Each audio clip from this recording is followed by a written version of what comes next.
संत शिरोमणी श्री ज्ञानेश्वर माऊली, तत्वज्ञ जगद्गुरु संत श्री तुकाराम महाराज आणि आईसाहेब पार्वतीसह भगवान श्री अमरेश्वरांना जोरात टाळी वाजवून कोटी कोटी कोटी केला विश्वाचा जनिता पांडुरंग परमात्मा भगवान श्री विठ्ठल आणि आईसाहेब रखुमाईंना जोरात टाळी वाजवून कोटी कोटी केला स्थानाची मूळ आराध्य उपासना देवता श्रीराम भक्त हनुमान महाराजांनाही जोरात टाळी वाजवून कोटी कोटी केला. वारकरी संप्रदायाचे संस्थापक योगी यांचे राजे तत्वज्ञानाचे महाशिखर भगवान श्री ज्ञानोबरायांना आणि जगद्गुरु तुकोबरायांना दोघांनाही टाळी वाजवून कोटी कोटी केला.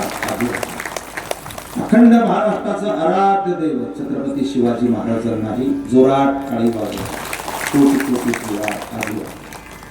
तुमचं माझं सर्वांचं श्रद्धास्थान राष्ट्रीय संत वैकुंठवासी भगवान बाबा गडकर यांनाही जोरात टाळी वाजवून कोटी कोटी अभिवादन आणि साऱ्या महाराष्ट्राचा स्वाभिमान तुमचं माझं दैवत स्वर्गीय गोपीनाथरावजी मुंडे साहेबांना जोरात टाळी वाजवून कोटी कोटी प्रबल जास्त झालं मॉनिटरला शिफ्ट करून बेसिस आलं.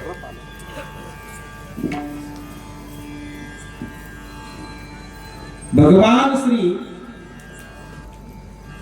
अमरेश्वराच्या पदस्पर्शाने पावन झालेल्या अंबरवाडी भूमीमध्ये सर्वप्रथम आपण समस्त ग्रामस्थ उशिरा का होईना लेट आणि थेट या मराठवाड्यात नाही इतकं सुंदर भगवान श्री पांडुरंगाचं आणि वैकुंठवासी भगवान बाबांनी माऊली तुकोबरायांचं सर्वोत्कृष्ट मंदिर केल्याबद्दल मी समस्त अंबरवाडीकर ग्रामस्थांना मनापासून विश्वशांती केंद्राच्या वतीने खूप खूप शुभेच्छा देतो.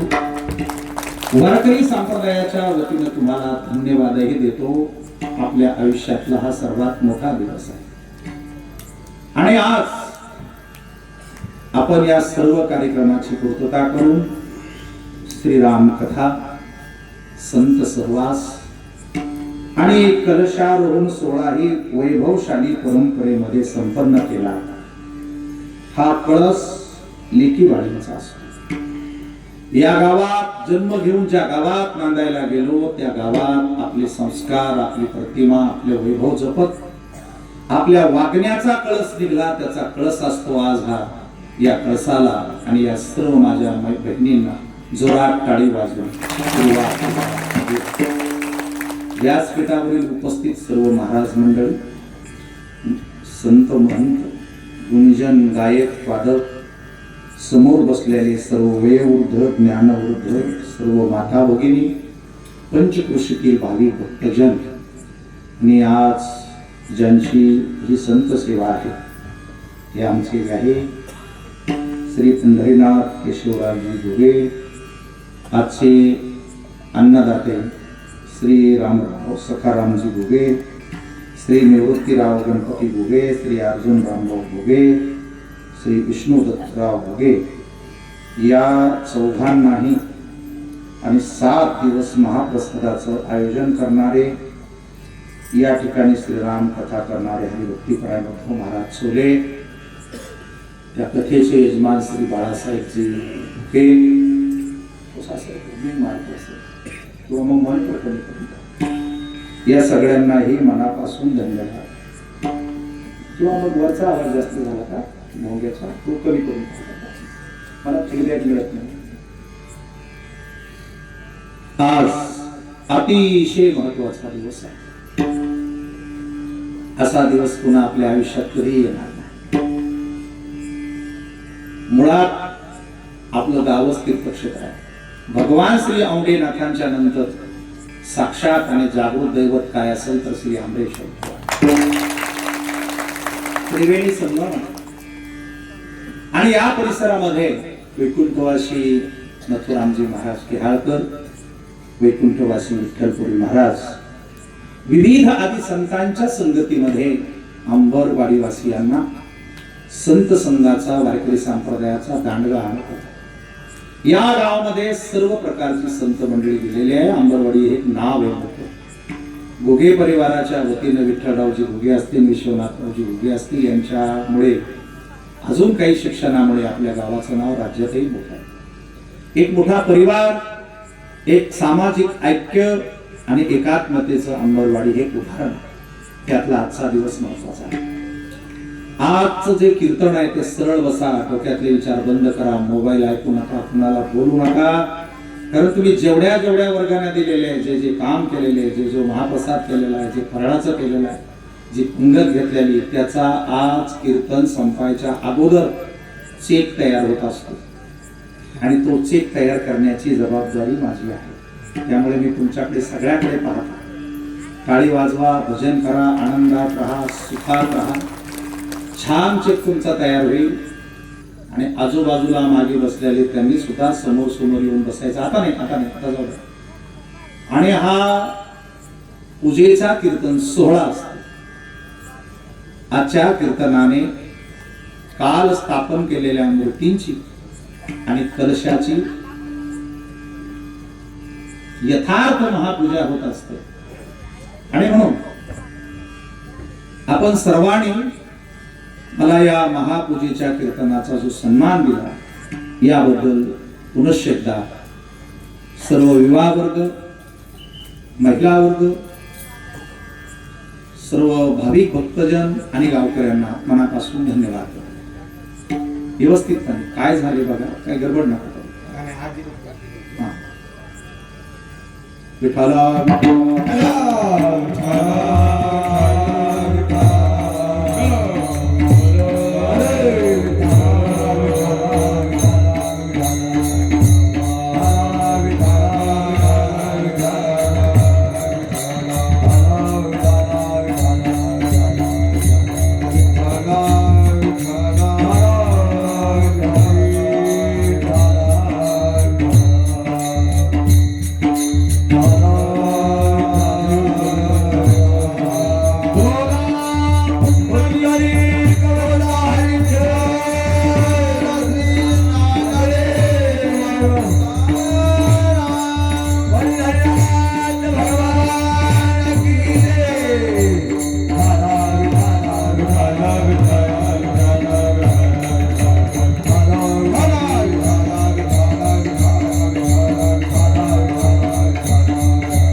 अतिशय महत्वाचा दिवस आहे. पुनश्च एकदा शांत बसा. आणि उद्याचं जे कीर्तन आहे ते फक्त काल्याचं कीर्तन आहे, ते प्रसादाचं कीर्तन. त्यामुळे आजच काय आहे ते बरोबर सगळं आपलं होणार आहे. आणि यासाठी मी अभंग निवडलेला आहे तत्वज्ञ जगद्गुरु संत श्री तुकाराम महाराजांचा. या अभंगामध्ये पारमार्थिक क्षेत्रात आल्याच्या नंतर जे काही मिळालं, कळालं, त्याबद्दल कृतज्ञता व्यक्त करून देवापाशी काही मागण्याचा आजचा हा दिवस आहे. या अभंगाचा अर्थ असा होता, दररोज माणसं जन्माला येत असतात, उपजले मेले आयुष्य, रोज मरतही असतात. संसार चक्र हे अनादी कालापासून चालू आहे. पण मनुष्य जन्माला आल्याच्या नंतर संसार करता करता प्रपंचाच्या वाटेवरती जर त्याला सत्याचा मार्ग सापडला, जीवनाचं सत्य कळालं, मानवी जीवनाचं रहस्य कळालं, सत्संग कळाला आणि तो भगवंताशी जर जोडल्या गेला तरच मानवी देहाची कृतार्थता होते. नाहीतर पशुपश्वाधिकार आणि आपल्या जगण्यात आणि मरण्यात सापडत नाही. ते भोगादी भोग भोगतात, रमतात, विषय भोग भोगतात आणि मरून जातात. तसं माणसाचं नव्हतं. आपण माणूस आहे, बुद्धी आहे आपल्याला, सत्य असत्य कळते आपल्याला आणि तो निर्णय घेऊन आपण एका शक्तीशी जोडल्या जातो. म्हणून जन्मा आलो त्याचे आजी फळ झाले साचे. मी मनुष्य म्हणून जन्माला आलो, खऱ्या अर्थाने मला त्याची पावती मिळाली. हे काम कोणी केलं तर साधू संतांनी केलं. तुम्ही सांभाळिले संती. सांभाळिले म्हणजे नेमकं काय केलं तर आम्हाला जगण्याचं भय आणि मरण्याची भीती या दोन गोष्टी या मंडपातून आज हद्दपार होणार आहे. त्यासाठी आपली क्षमता, आपला विवेक, आपली सात्विकता तुम्ही टिकवून ठेवा. संसारात कधीच कुणी कृती होत नाही.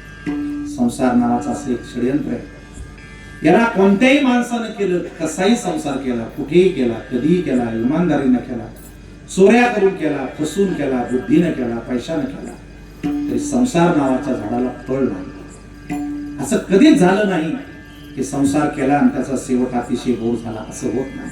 त्याला कधी फळ येत नाही. संसार नावाच्या झाडाला कधी फूल येत नाही, त्याला कधी सुवास येत, त्याच्यात कधी उपकार जाणत नाही. कारण संसार करणं हे तुमचं माझं कर्तव्य. कर्तव्य करत असताना कोण उपकार मानणार आपला?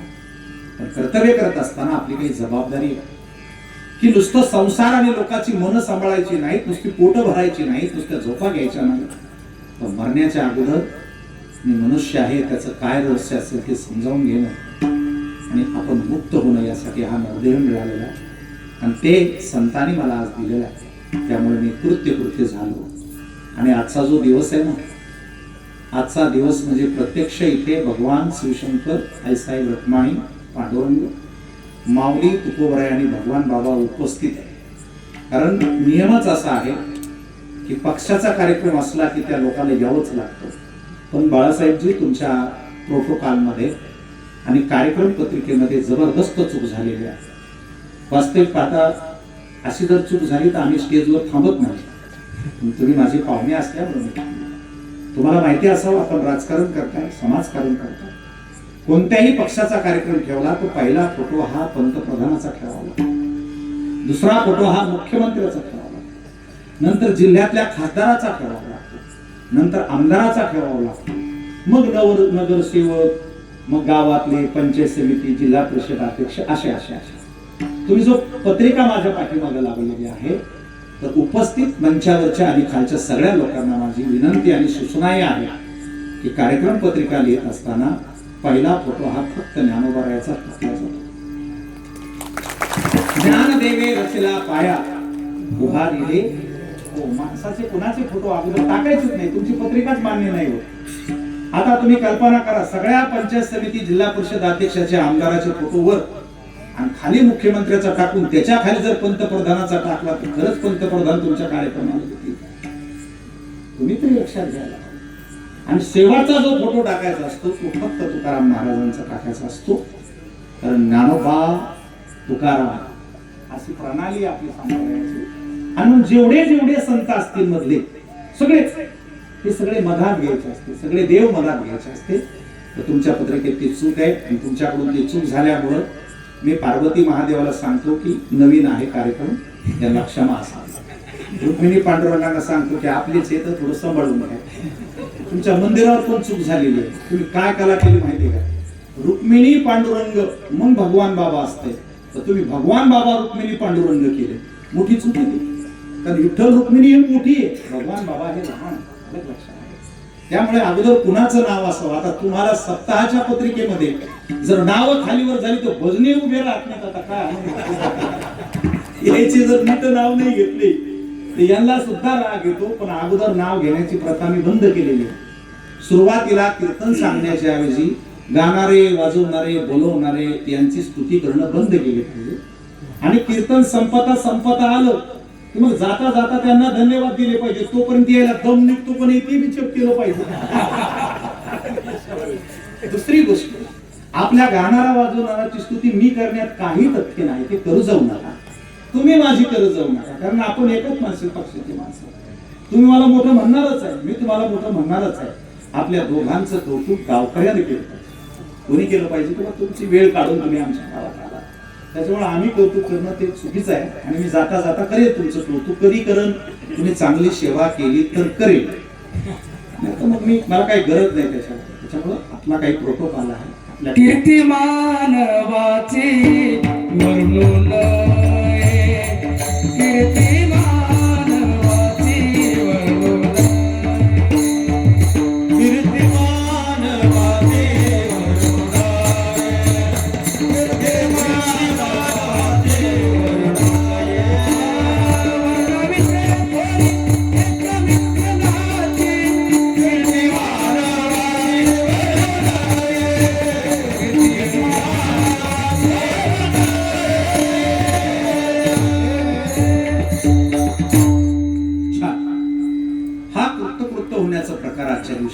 मंडपात घडणार आहे आणि शेवटी तुम्हाला एक फळ देऊन जाणार आहे.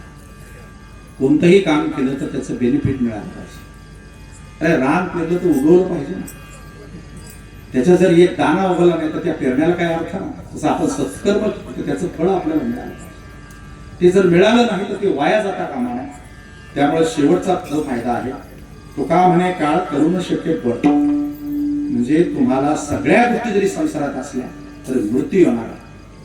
आणि आजचं कीर्तन जर तुम्हाला समजलं, कळालं आणि जर तसे वागला तर ज्याच्या ताब्यात यम आहे तेच बाबा आपल्या मंडपात बसले. कोण? भगवान आंबेश. त्याच्यामुळे ज्याला मरायचं नसन, लवकर मरायचं नसन, बेकार होऊन मरायचं नसन, तुम्ही कनेक्ट राहा माझ्याशी. ते बोलणार नाही तुम्हाला. मंत्र्याला बोलायचं असलं तर आमदाराला भेटावं लागत असतं. तसं मरणमारी विद्या आहे माझ्याकडे. तुम्हाला जाता जाता मी ते देणार. त्यासाठी आता सरळ बसा आणि आनंद घ्या. पहिला तर आपला कलशारोहण सोडा. कळस मंदिराचा असतो त्याने गावाला वैभव येतं. पण संप्रदायात ज्ञानोबरायाच्या तुकोबरायाचा कळस कोणता असतो माहिती? ज्याचं वागणं सत्य आहे, ज्याचं देणं घेणं सत्य आहे, ज्याचे व्यवहार सत्य आहे, ज्याचं कुळ सत्य आहे, ज्याचा परिवार सत्य आहे, ज्याचं सुख समृद्धी ऐश्वर्य मोठं आहे आणि भागामध्ये ज्यांनी आपल्या मायबापाचं नाव मोठं केलं त्या वागण्याच्या कळसाला कळस बसला असं म्हणतात. इकडं सगळी आपली ते कळस काय करणार आपल्याला? त्या कळसाचं वर्णन असं केलेलं आहे, निर्मळ असावं जीवन माणसाचं, जळजळीत सोन्यासारखं वागणं असावं, कोणी बोट करावं मळमळ व्हावी असं त्याच्या जीवनात येऊ नये. मग हा कळस आहे. त्या कळसाच्याही संदर्भात मी तुम्हाला सगळंच बोलणार आहे. कारण आजचा दिवसच माझा असा आहे. तुम्हाला हे सगळं 7 दिवस कथा केलेलं, पंक्ती घेतलेलं, मंदिर बांधलेलं, हे सगळं या दोघांच्या तिघांच्या कानावर टाकावं लागणार आणि याचा चेक तयार करून घ्यावा लागणार ना. त्याच्यामुळे तुम्ही हजर राहा सगळे. चला आता पहिल्यांदा सुरुवात आपल्याला करायची आहे गीन सर्वांना भगवान श्री अमरेश्वरापासून.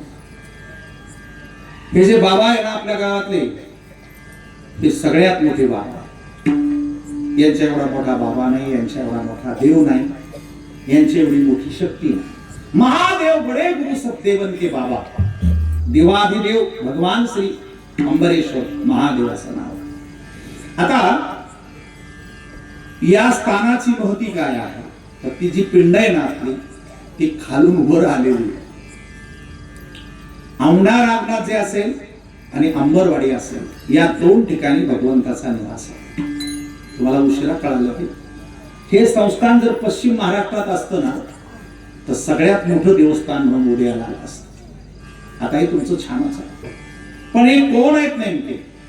ती जी खाली पाळू दिसते ना तुम्हाला दगडाची पिंड, ती प्रकृती, समस्त संसार आहे तिच्यामध्ये. आणि ती ज्याच्या आधारावर आहे ती वरची साळून आहे. त्याला शिव असं म्हणतो आपण. पण शिव म्हणजे दगडाची पिंड नाही. ही अंबरवाडी आहे आणि त्या शेजारी सांगे नावाचं आहे. सगळी जमीन अखंडच आहे.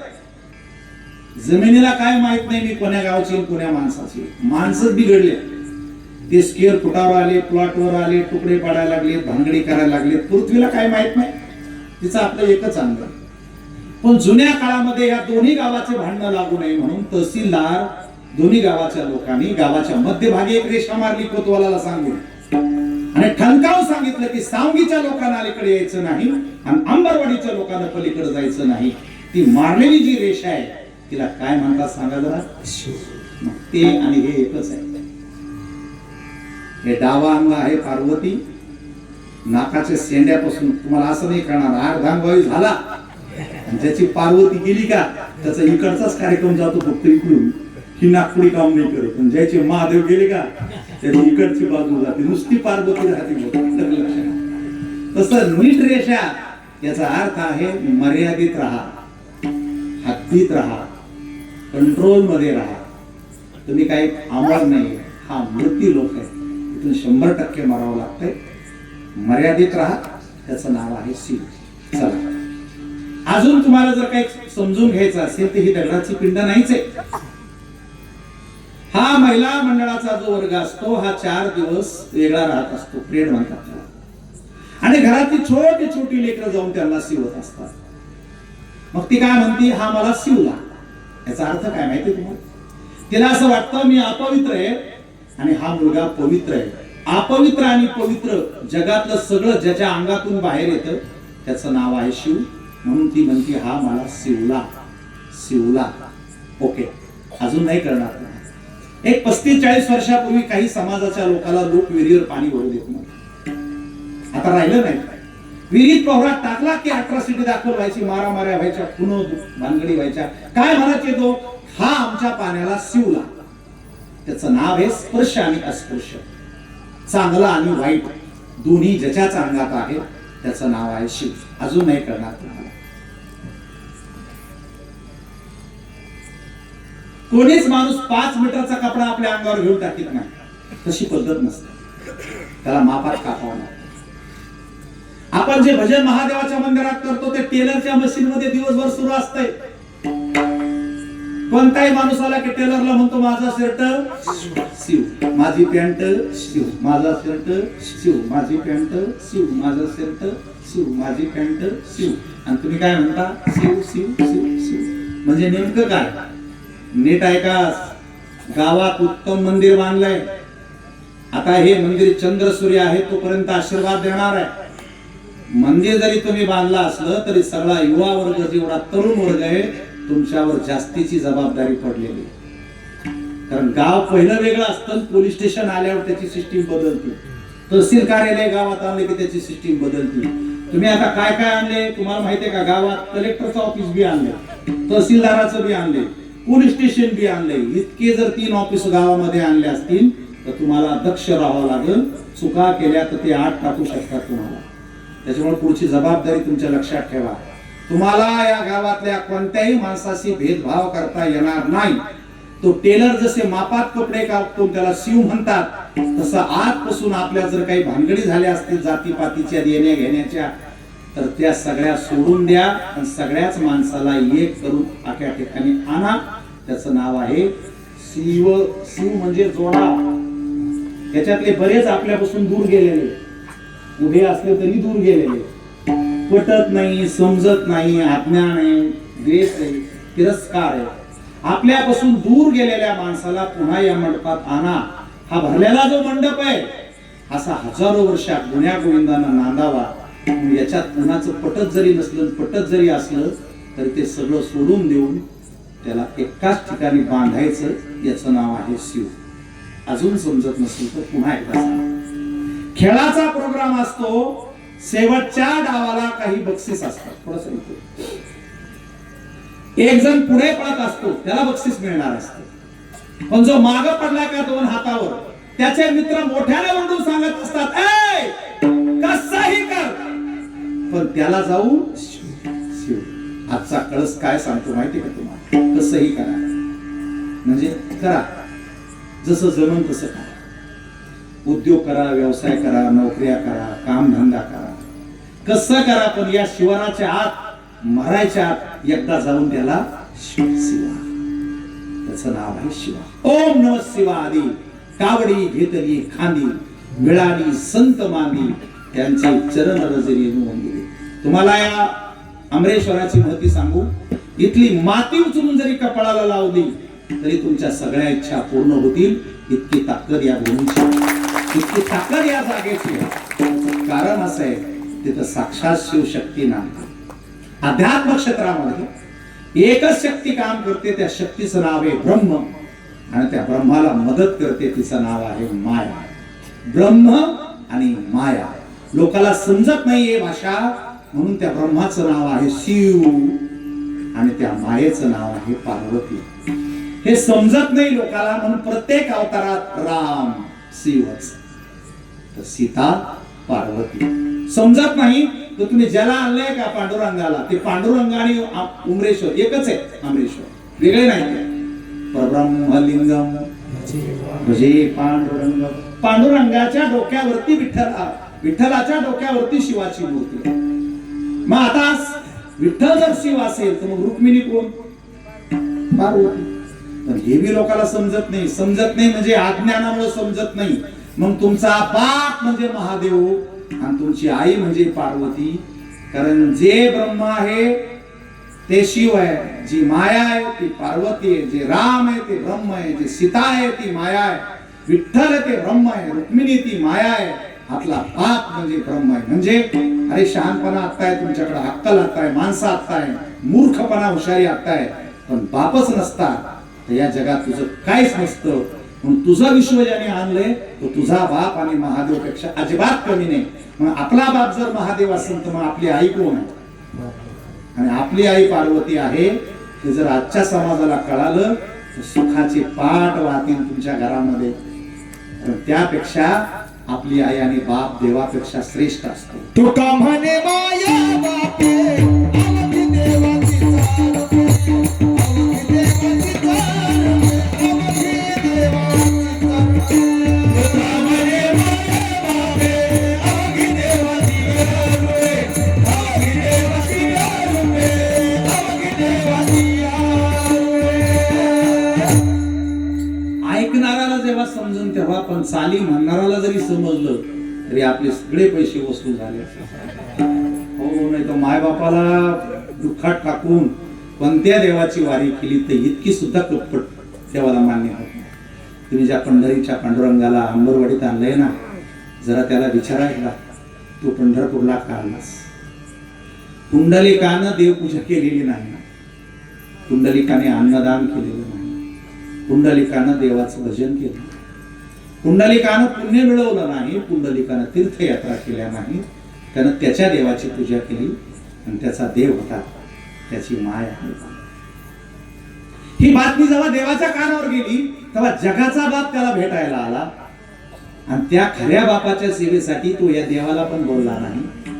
पाय सेकायला आणलेली वीट मागे फेकून दिली, त्या विटेवरती तो उभा आहे. तुम्हाला कधीच कळणार नाही पुंडलिकासाठी देव का आला. हे वेदाला कळालं नाही, पुराला कळालं नाही, तुम्हाला काय कळणार? 2 मिनिटं थोडंच एक तासला. पुसू नका बाई हे दासिका गळलेची नाही, शेष शिनला झाल्या सहस्र जिभा जिभा देव का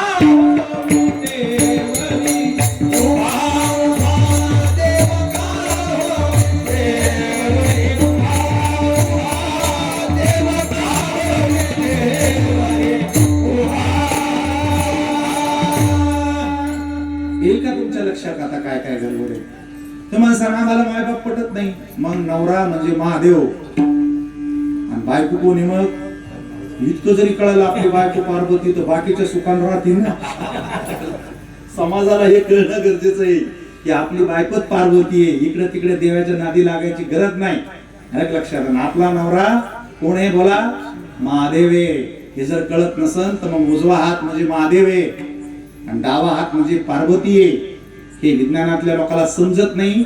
ते म्हणते करंट म्हणजे पॉवर. अरे मग येड्या, जर महादेव करंट असेल तर मग पार्वती आरती आहे ना. लक्षामध्ये सायन्स मध्ये काहीच नाही. एक शिकलेला माणूस म्हणजे ऍपल आहे आणि खेड्यातलं म्हणजे अननस आहे. अरे बाबा एकच आहे. सफरचंद काय आणि ऍपल काय. तसं आम्ही त्याला देव म्हणतो आणि तुम्ही त्याला पॉवर म्हणतात. पॉवर आणि शक्ती एकच आहे. आता नीट आहे का? हे सगळ्या लाईटाचा उजेड पडलेला आहे. आपल्याला सगळ्याला दिसायला लागलं, ऐकूया लागलं, गोड बरं वाटायला लागलं. पण हे सगळे लाईट आणि मशीन फक्त एकाच शक्तीमुळे चालू आहे. त्या शक्तीचं नाव आहे पार्वती. ती काय इथून मंडपातून गेली हे आपल्याला काय पण दिसणार नाही. तसं याच्यातली पार्वती गेली तर वापस तरी येते. याच्यातली एकदा गेली काय पण वापस येणार नाही. त्यामुळे त्या शक्तीला समजून घ्या. उजवे वाम भाग तुका म्हणे एकच अंग. हा बाबा आपला अमरेश्वर लय श्रीमंत आणि तुम्ही सगळ्यात अगोदर याच्या नादी लागला. सगळा पैसा आहे ना ती यांच्या हातात. कोणाच्या? महादेवाच्या. म्हणून जिथं जिथं महादेवाचे मंदिर आहे आणि जिथं जिथं महादेवाच्या ठिकाणी बाबा बसलेली ना ती लय श्रीमंत आहे. पांडुरंगाची लय बेकार. याला अजून पाकिट ठरल्याशिवाय आणि पैसे मोजल्याशिवाय याला मिळत बसणार. या महादेवाच्या भक्ताकडे जमिनी काय, संपत्ती काय, ऐश्वर्य काय. भोले बाबा ते पाया पडत नाही. नोटाची नोटाच असतात. आपल्याला रोज 500,000 काय गरिबीचा कार्यक्रम. लय श्रीमंती भोले बाबा. आणि कोणाला पैसे पाहिजे असेल तुम्हाला भेटा, मी त्यांचं तुमचं कनेक्शन करून देतो, पण मी 51,000 रुपये घेतल्याशी बोलत असं म्हणून तो लोकांनी लुटले आपल्याला. सगळ्यात जास्त पैशाने ह्याच बाबाकडे. म्हणजे आपल्या अंबरवाडीत काय आहे तर त्रिभुवनात जेवढं धन आहे त्या धनाचा मालक आहे कुबेर, म्हणजे नोकर आहे कुबेर, आणि त्या कुबाऱ्याला यायला विचारल्याशिवाय कोणाला रुपया देता येत नाही. म्हणून सगळी संपत्ती आपल्या इथं जरासं ऐका. भोले जय भंडारी मॉनिटर तेरी हे महिमा न्यारी, वर्णन नाही करू शकत आपण. हे जे अमरेश्वर आहेत ना, हे नाही अशी जागा नाही. कन कन में हे तेरा वास प्रभु, हे तीनों लोक में तू ही तू, जल में फल में नग में पवन में तेरी है महिमा समाई, तेरी मोहन मूरत लगी है प्यारी, भोले जय भंडारी तेरी है महिमा न्यारी. सुनो जी. ओ जिसने भी तेरा ध्यान किया उसको सुख का वरदान दिया, दानी है मानी है भोले बाबा भक्तों पे उपकार तेरा, रावण को दे डाली सोने की लंका, किया पर्वत को दूजा हो तेरी, मोहन मूरत लगी है प्यारी, भोले जय भंडारी तेरी है महिमा न्यारी. आता मासाहेब पार्वतीची ताकद आहे का? ऐका माझ्याकडून. जगात 84 लक्ष येऊने आणि जेवढे जीव दिसतात ना तुम्हाला, हे सगळे जीव तिच्यातूनच बाहेर पडतात आणि शेवटी तिच्यातच जातात. तिचं नाव आहे मनुष्य योनी. आपल्याला येण्याची जागा योनीच आहे आणि ती जननी आहे पार्वती.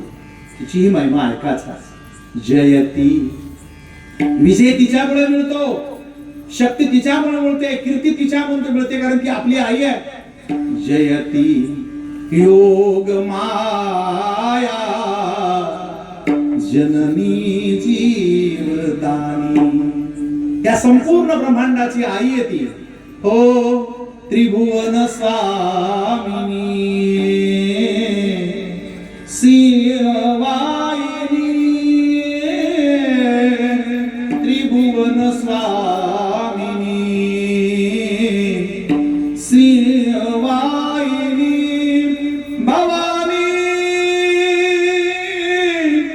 भवानी नमामि नमामि नमामि,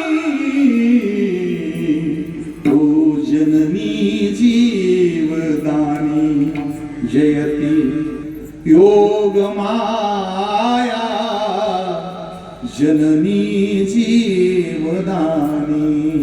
सज्जन, भगवान महादेव पार्वतीचं हे वर्णन आपल्या गावातच आहे. त्यामुळे तुम्ही कुणाशी जोडल्या गेले माहिती का तुम्हाला? तुम्हाला एक गोष्ट शिकून देतो.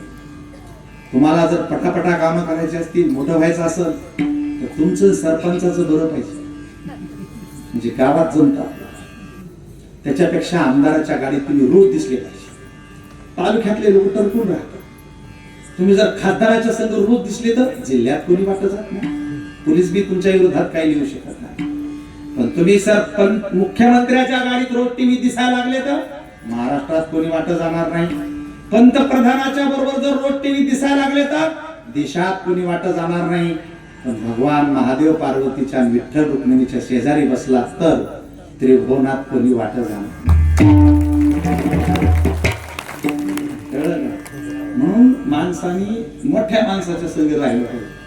बाळासाहेबजी माझा एक लहानपणापासून गुण आहे.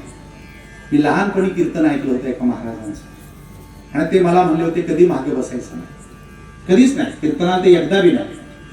हे मागे बसले नाही याला दोष लागतो. ते मागे का बसते? तिथं स्वार्थ सुरू होतो ना. ते म्हणते पाहू महाराज कसा आहे, काय जमलं तर बरं, नाही तर मग आपलं सटकाय ना बरं. आता मागे बसणाराचे तोटे सांगतो मी. आता फोटो काढले तर सगळ्याचे फोटो येणार, पण मागच्याचा कधीच फोटो येत नाही.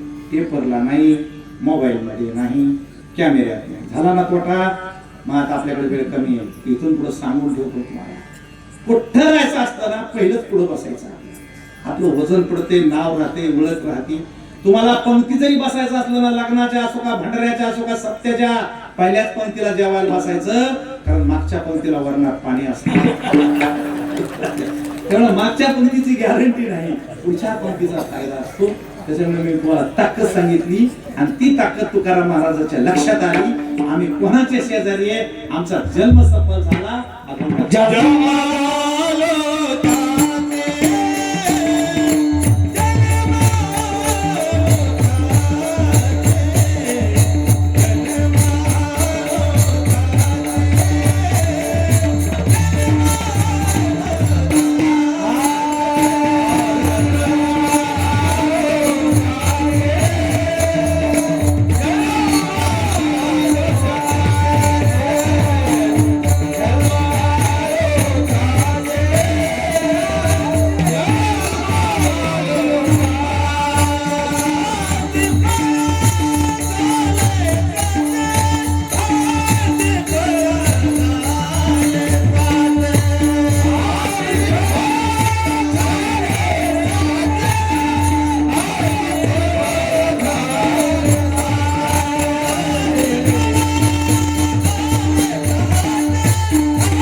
सुद्धा नाही, डबल वाजायचं सुद्धा नाही. तुम्हाला माहिती नाही काय चाललं. 9 ते 11, 8 ते 10 कीर्तनाची वेळ असते आणि एका कीर्तनाचा खर्च असतो कमीत कमी 1 लाख रुपये. म्हणजे नुसती माझी दक्षिणा नाही धरता येणार तुम्हाला. मंडप, सिस्टीम, पंग, दुपारची पंग, संध्याकाळची पंग, टाळकारी, गाणारे, वाजवणारे, 1 तासाचा 2 तासाला आपल्याला 1 लाख रुपये खर्च येतो. म्हणजे मिनिट काय पडला आपल्याला, तासाला 50,000 रुपये. 60 घंट्याचे 1000 रुपये मिनिट आहे. आणि त्याच्यात जर 5 मिनिटं जर तुम्ही चालीत घातल्या तर 5000 रुपये बुडीले समजा. किती बुडीले. हो, कारण जे मी आलो ते माझ्याकडून घ्यायसाठी पट केलं पाहिजे. आणि तुम्ही गावातलेचे, भागातलेचे, तुम्हाला काय चाली म्हणायच्या त्या अगोदर म्हणायच्या, आता 4 चापणाच्या 4 म्हणायच्या. माझ्याकडून जितकं बाहेरून काढून घेता येईल तितकं काढून घ्यायचं. कारण महाराज लोक घरडीकडे पाहत राहते, जास्त कीर्तन करणार नाही. आपल्याला सांगायचं भक्कम. आणि तसे तुम्हाला सांगून ठेवतो, भाड्यानं आणलेली वस्तू कचाटून वापरून घ्यायची. त्याला कुठं जीव लावत बसायचं, आंघोळी घालायला, घोडं नाचायला आणलं त्याच्यावर उडी मारायची, घाम पुसतो तर हाणायचं, दमदती सोडून तिकडे चेक केली त्याच्यावर तुम्ही जास्त भानगडीत पुढे जाऊ नका. पटपट जा, चटचट चल जा. आपल्या सगळ्या देवाची मान्यता करावं लागणार आहे. जसे तुमचे मला नाव घ्यायचे, तसं जे बसले ते ऍक्च्युली घ्यावं लागेल ना, ते माझ्याकडे हात करतील ना. ते वारे वा, पक्षाचा माणूस पक्षविरोधी कारवाया करतो. त्याच्यामुळे आता पहिली जोडी झाली आहे. आजचं कीर्तन 12-1 वाजता चालणार आहे. सगळं होस तर सोडणारच नाही. घाबरू नका. आता दुसरी जे कोण बाबा बसले तर आणून आता ते आहेत विठ्ठल आणि रुक्मिणी. आता यांची मूर्ती का आणली तुम्हाला माहित असलं पाहिजे. महादेवाची मूर्ती आणल्यावर विठ्ठलाची रुक्मिणीची आणायची काय गरज आहे. एकाच पक्षाचे 2-2 माणसं एकाच गावात आणल्यावर कसं काय मेळ बसायचा आपला. पण आता त्याचं कारण असं आहे, ते दोन्ही एकच आहे, वेगळे नाही. आता यांच्याबद्दल ऐकून घेऊया की विठ्ठल रुक्मिणी म्हणजे का बसवायची. तर हे महादेव जे आहे ना, हे माजी सरपंच आहे. ज्या रामाची कथा लावली का ते पडलेले सरपंच आहेत. ज्या कृष्णाची कथा लावली का ते पडलेले सरपंच आहेत. आणि विठ्ठल रुक्मिणी आता सध्या सरपंच आहेत. सध्या सत्तेवर आहे ना ते. आणि पडलेल्या सरपंचाच्या घराला नादी लागायचे.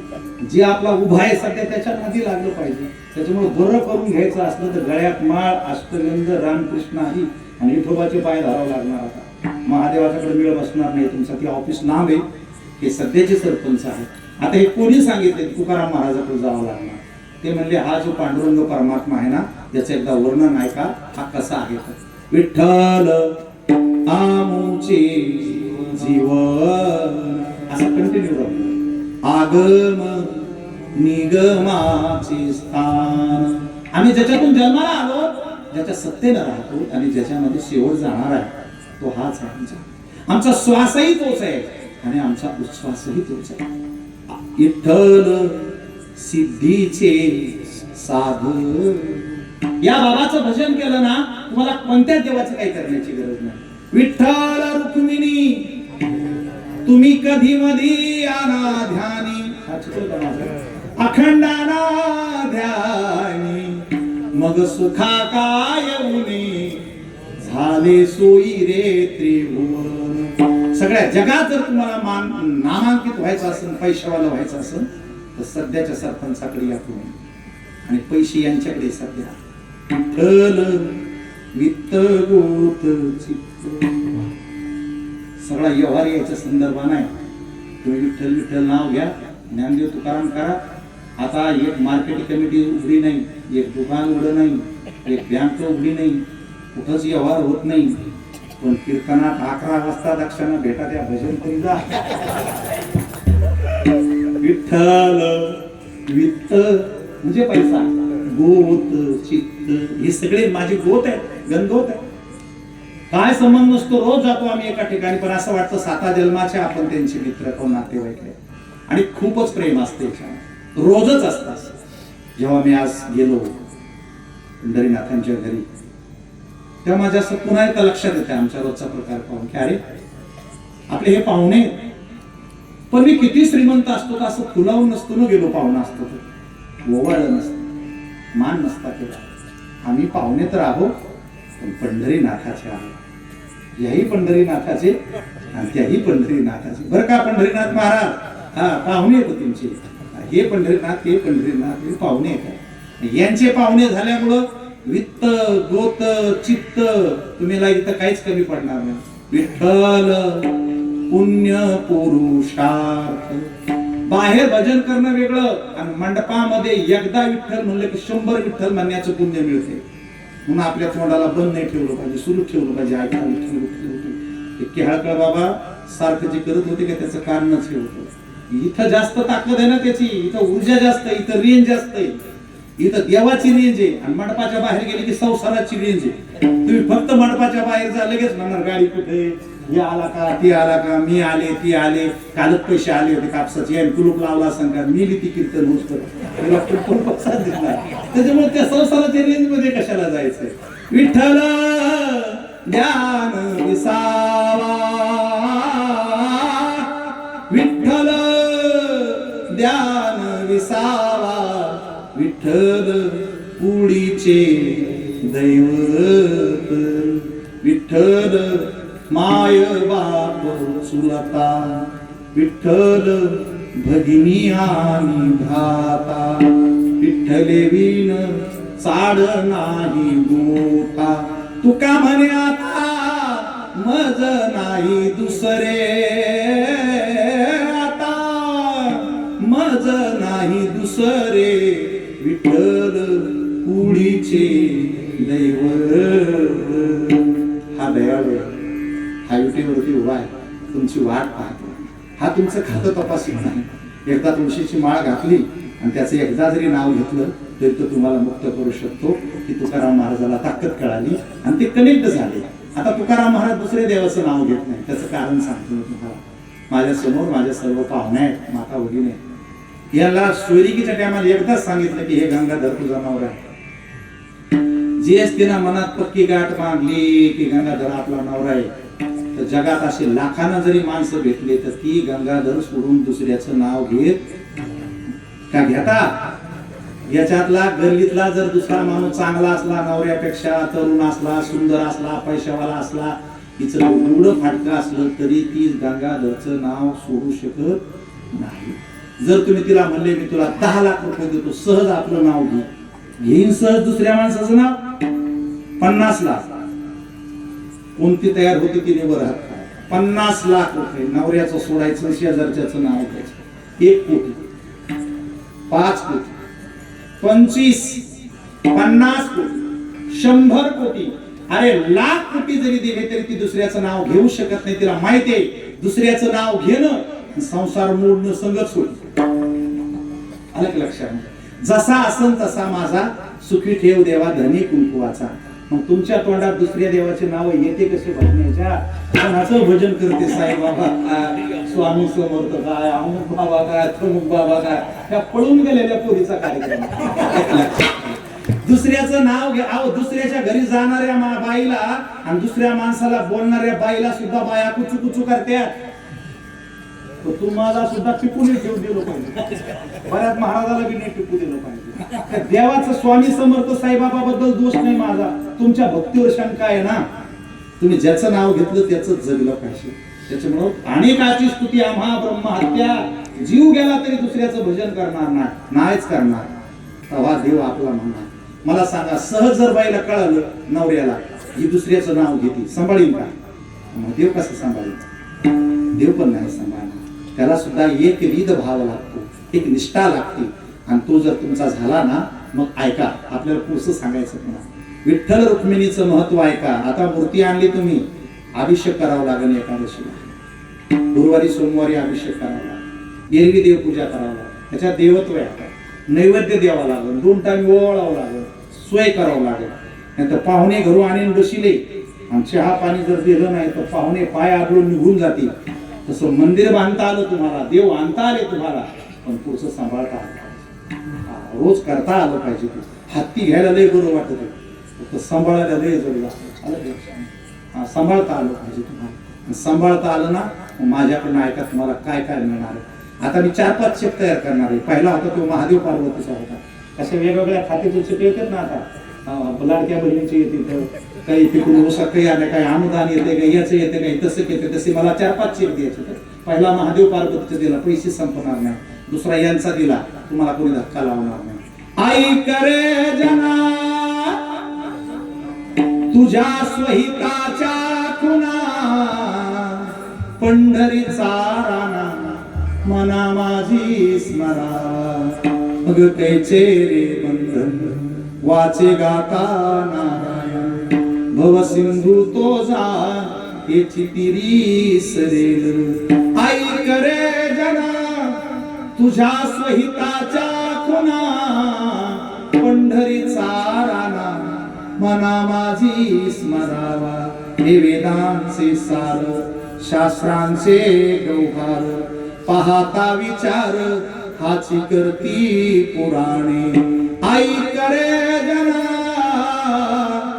तुझ्या स्वहिताच्या खुना, पंढरीचा राणा मना माझी स्मरावा. हे झालं पांडुरंगाचं. तो आपला झाल्याबरोबर तुकाराम महाराज अभंगाच्या पहिल्या चरणात जन्म आलो त्याचे,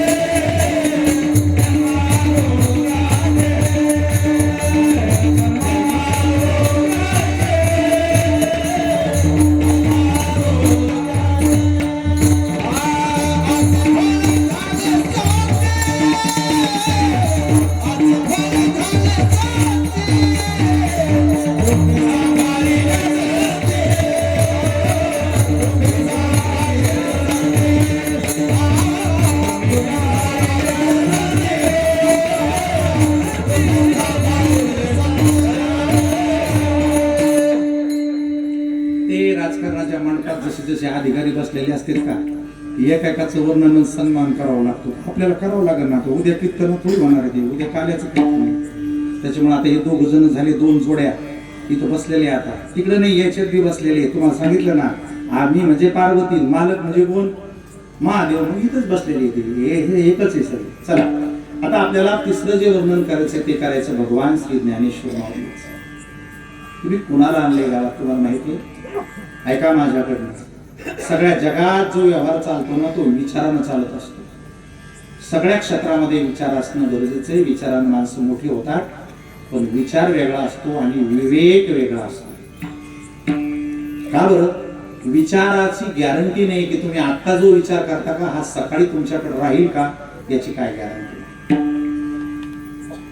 हा विचार वेगळा. आता आपण कीर्तनात उभे राहिलो, ठीक आहे, पण उद्या असेच राहू का याची काही गॅरंटी.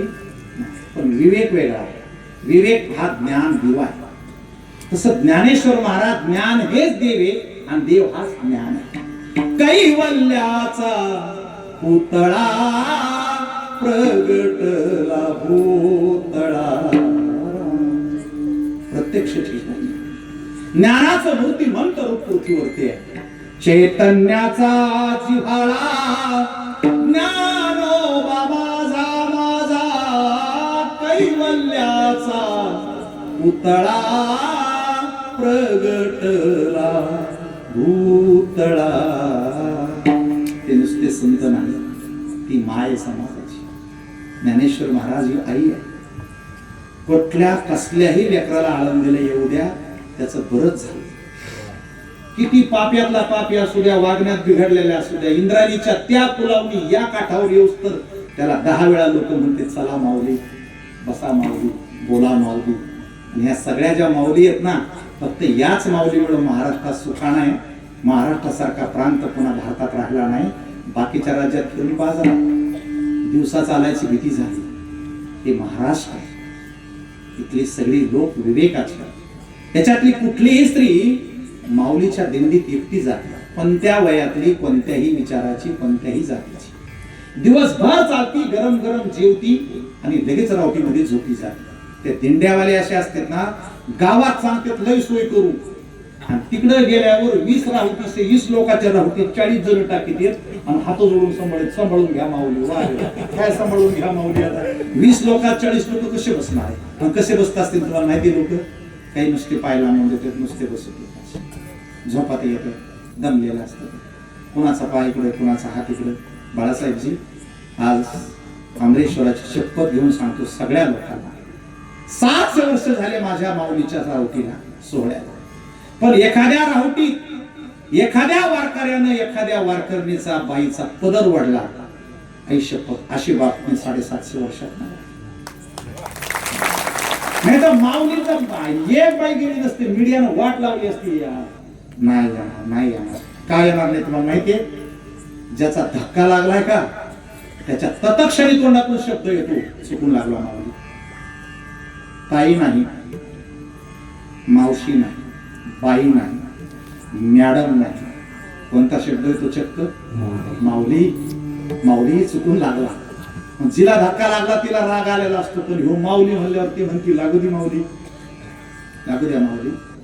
ऐका ना, माझ्याकडनं ही काय गोष्ट सांगू राहिली मी तुम्हाला. जेव्हा दुसऱ्याच्या बाईकडे पाहत असताना ही माझी माऊली आहे असा भाव जेव्हा तुमच्या सगळ्याच्या मनात तयार होईल का, तेव्हा या देशात एकही बलात्कार होणार नाही. सरकारचं कुठं डोकं टाळ्यावर आहे. पोलीस स्टेशन, बंदूक, कायद्याच्या धाकावर बलात्कार थांबत नसतो. 4-4 महिन्याच्या पोलीस उडीनात राक्षस. मालेगावला आता 4 महिन्याच्या मुलीवर बलात्कार झालाय. काल ठाण्यामध्ये 5 वर्षाच्या मुलीवर बलात्कार झाला. 5 वर्षाच्या मुलीला कळत तरी असेल का हे काय चाललंय. इतकी माणसं नराधम आहेत. पण त्या नराधमाचा, त्या नराचा नारायण करण्याची ताकद जर कुणात असेल तर फक्त माझ्या माऊलीत आहे. आणि ती माऊली तुम्ही आज इथे आणली. आता तुमच्या सगळ्याच्या मनामध्ये तो मातृत्व भाव निर्माण झाला पाहिजे की त्या माऊलीची मूर्ती बसवण्याची खरी ताकद आहे. नाही तर मूर्ती बसून काय उपयोग होणार. सगळ्याकडे पाहत असताना तुम्हाला विवेकानं पाहावं लागणार. अजून दुसरी ताकद सांगतो माऊलीची. अरे तुम्ही संतांची, भगवान बाबाची मूर्ती बसवली, माऊली तुकोबारायांची मूर्ती बसवली, म्हणून 1 किलोमीटर दूर असणाऱ्या या सुंदर घराण्यातल्या तरुण सुंदर स्त्रिया 11 वाजता तुमच्या जवळ बसलेल्या. संत जर बाजूला केले ना, याच्यातल्या कुठल्याही बाईला तुम्ही 11 वाजता नुसतं आणून दाखवा, आयुष्यभर तुमची सेवा करेल. एक बाई सुद्धा येणार नाही. तुम्ही बोलू सुद्धा शकत नाही तिला. मंडपात 11 वाजता बाईला बोलावणं आणि तुमचे हातपाय तोडणं संगच होणार. पण या सगळ्या जरी 11 वाजता जर बसत असतील तर मग माऊलीची आणि तुकोबांची लक्षणं तरी ऐका. संतांचे काही लक्षणं असतात. ज्याच्या नजरात कधी पाप येत नाही, हे साधूचं पहिलं लक्षण आहे. नीट ऐका, मला जगभर बोलायची सवय. शेंड्या, दाड्या, भगवे, ब्रह्मचारी, मठ, शिकलेले, अमुक तमुक, हे महाराजाचे काही लक्षण आहे. काठन धुत्रता अजिबात नाही. महाराजाचं काय लक्षण आहे. ज्याच्या नजरात कधी पाप आलं नाही, हे महाराजाचं पहिलं लक्षण आहे. गाथ्यात तेच गेले, समचरण दृष्टी. मी यातल्या कुठल्याच बाईला काढून देऊ शकत नाही. ब्राह्मण क्षत्रिय वैश्य शूद्र चांडाळाही अधिकार बाळे नारी नर आदी करुणी वेशा. अरे एवढाच एक मंडप आहे इथं पाप चांडाळी वेशा सगळ्याचा उद्धार होऊ शकतो. म्हणून वाल्मिकासारखे महान पाप करणारे सुद्धा याच मंडपात वाल्मिक ऋषी झाले. कालचे खाणारे पिणारे या स्टेजवर आले आणि चक्क महाराज झाले. जगात असं विद्यालय आहे नाही कुठं. तुम्हाला 12 वर्ष शाळेत जावं लागतं, 4 वर्ष डिग्री करावं लागते, 5-50 लाख देऊन नोकरी मिळवावं लागते, तेव्हा कुठं पगार होतो 6 महिन्यांना 3 महिन्यांना. काय असते ची ताकद आहे महाराज. ज्या दिवशी एंट्री, ज्या दिवशी ऍडमिशन, त्या दिवशी डिग्री. महाराज गायक वादक म्हणजे स्टेजवर आला, शाळात पडला, लगेच डिग्री घेतली आणि लगेच कीर्तन संपल्यावर पगार झाला. असलं विद्यापीठ जगात आहे नाही कुठं. त्या दिवशी ऍडमिशन, त्या दिवशी डिग्री, त्या दिवशी पगार.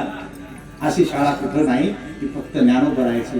विवेका सागरा हो ज्ञानाच्या सागरा सख्या माझ्या ज्ञानेश्वरा सख्या माझ्या ज्ञानेश्वरा.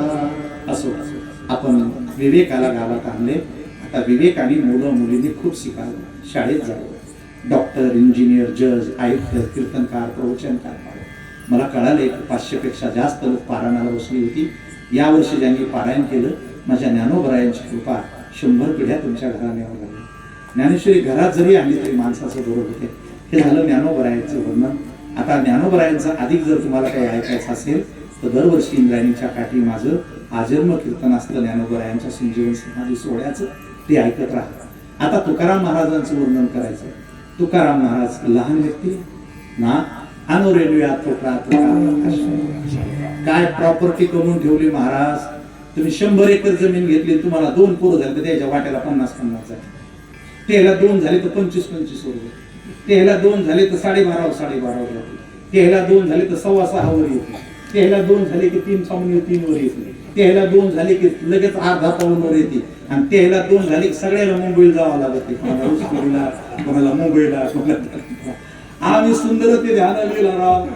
आणि या सुंदरते ध्यानाला 450 वर्ष झाले. सारे या गावामध्ये सध्या 5000 गावात तुका म्हणे चालू आहे. किती गावात? हो 12,000 खेडी महाराष्ट्रात आणि अर्ध्या गावात कीर्तन सुरू आहे. 5000 जरी गावात धरले आणि 1 लाख रुपये जरी खर्च झाला तर 1,05,000 म्हणजे 5 कोटी रुपये तुकाराम महाराजाच्या नुसतं तुका म्हणे नावावर खर्च होतात. जितकं सरकार पण करत. आणि पुन्हा उधार नाही.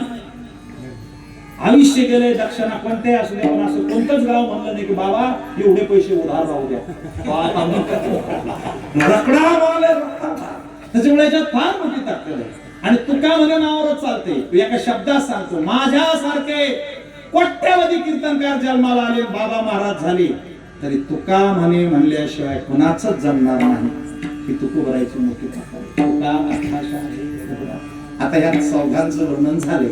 आता राहिले भगवान बाबा. भगवान बाबा वंजारी समाजाचे म्हणून मंदिर बांधत असाल तर थँक्यू तुम्हाला. पण ते कोणत्या समाजाचे नाही. संत हे जातीपातीच्या पलीकडे गेल्यावर संत होते. याते धर्म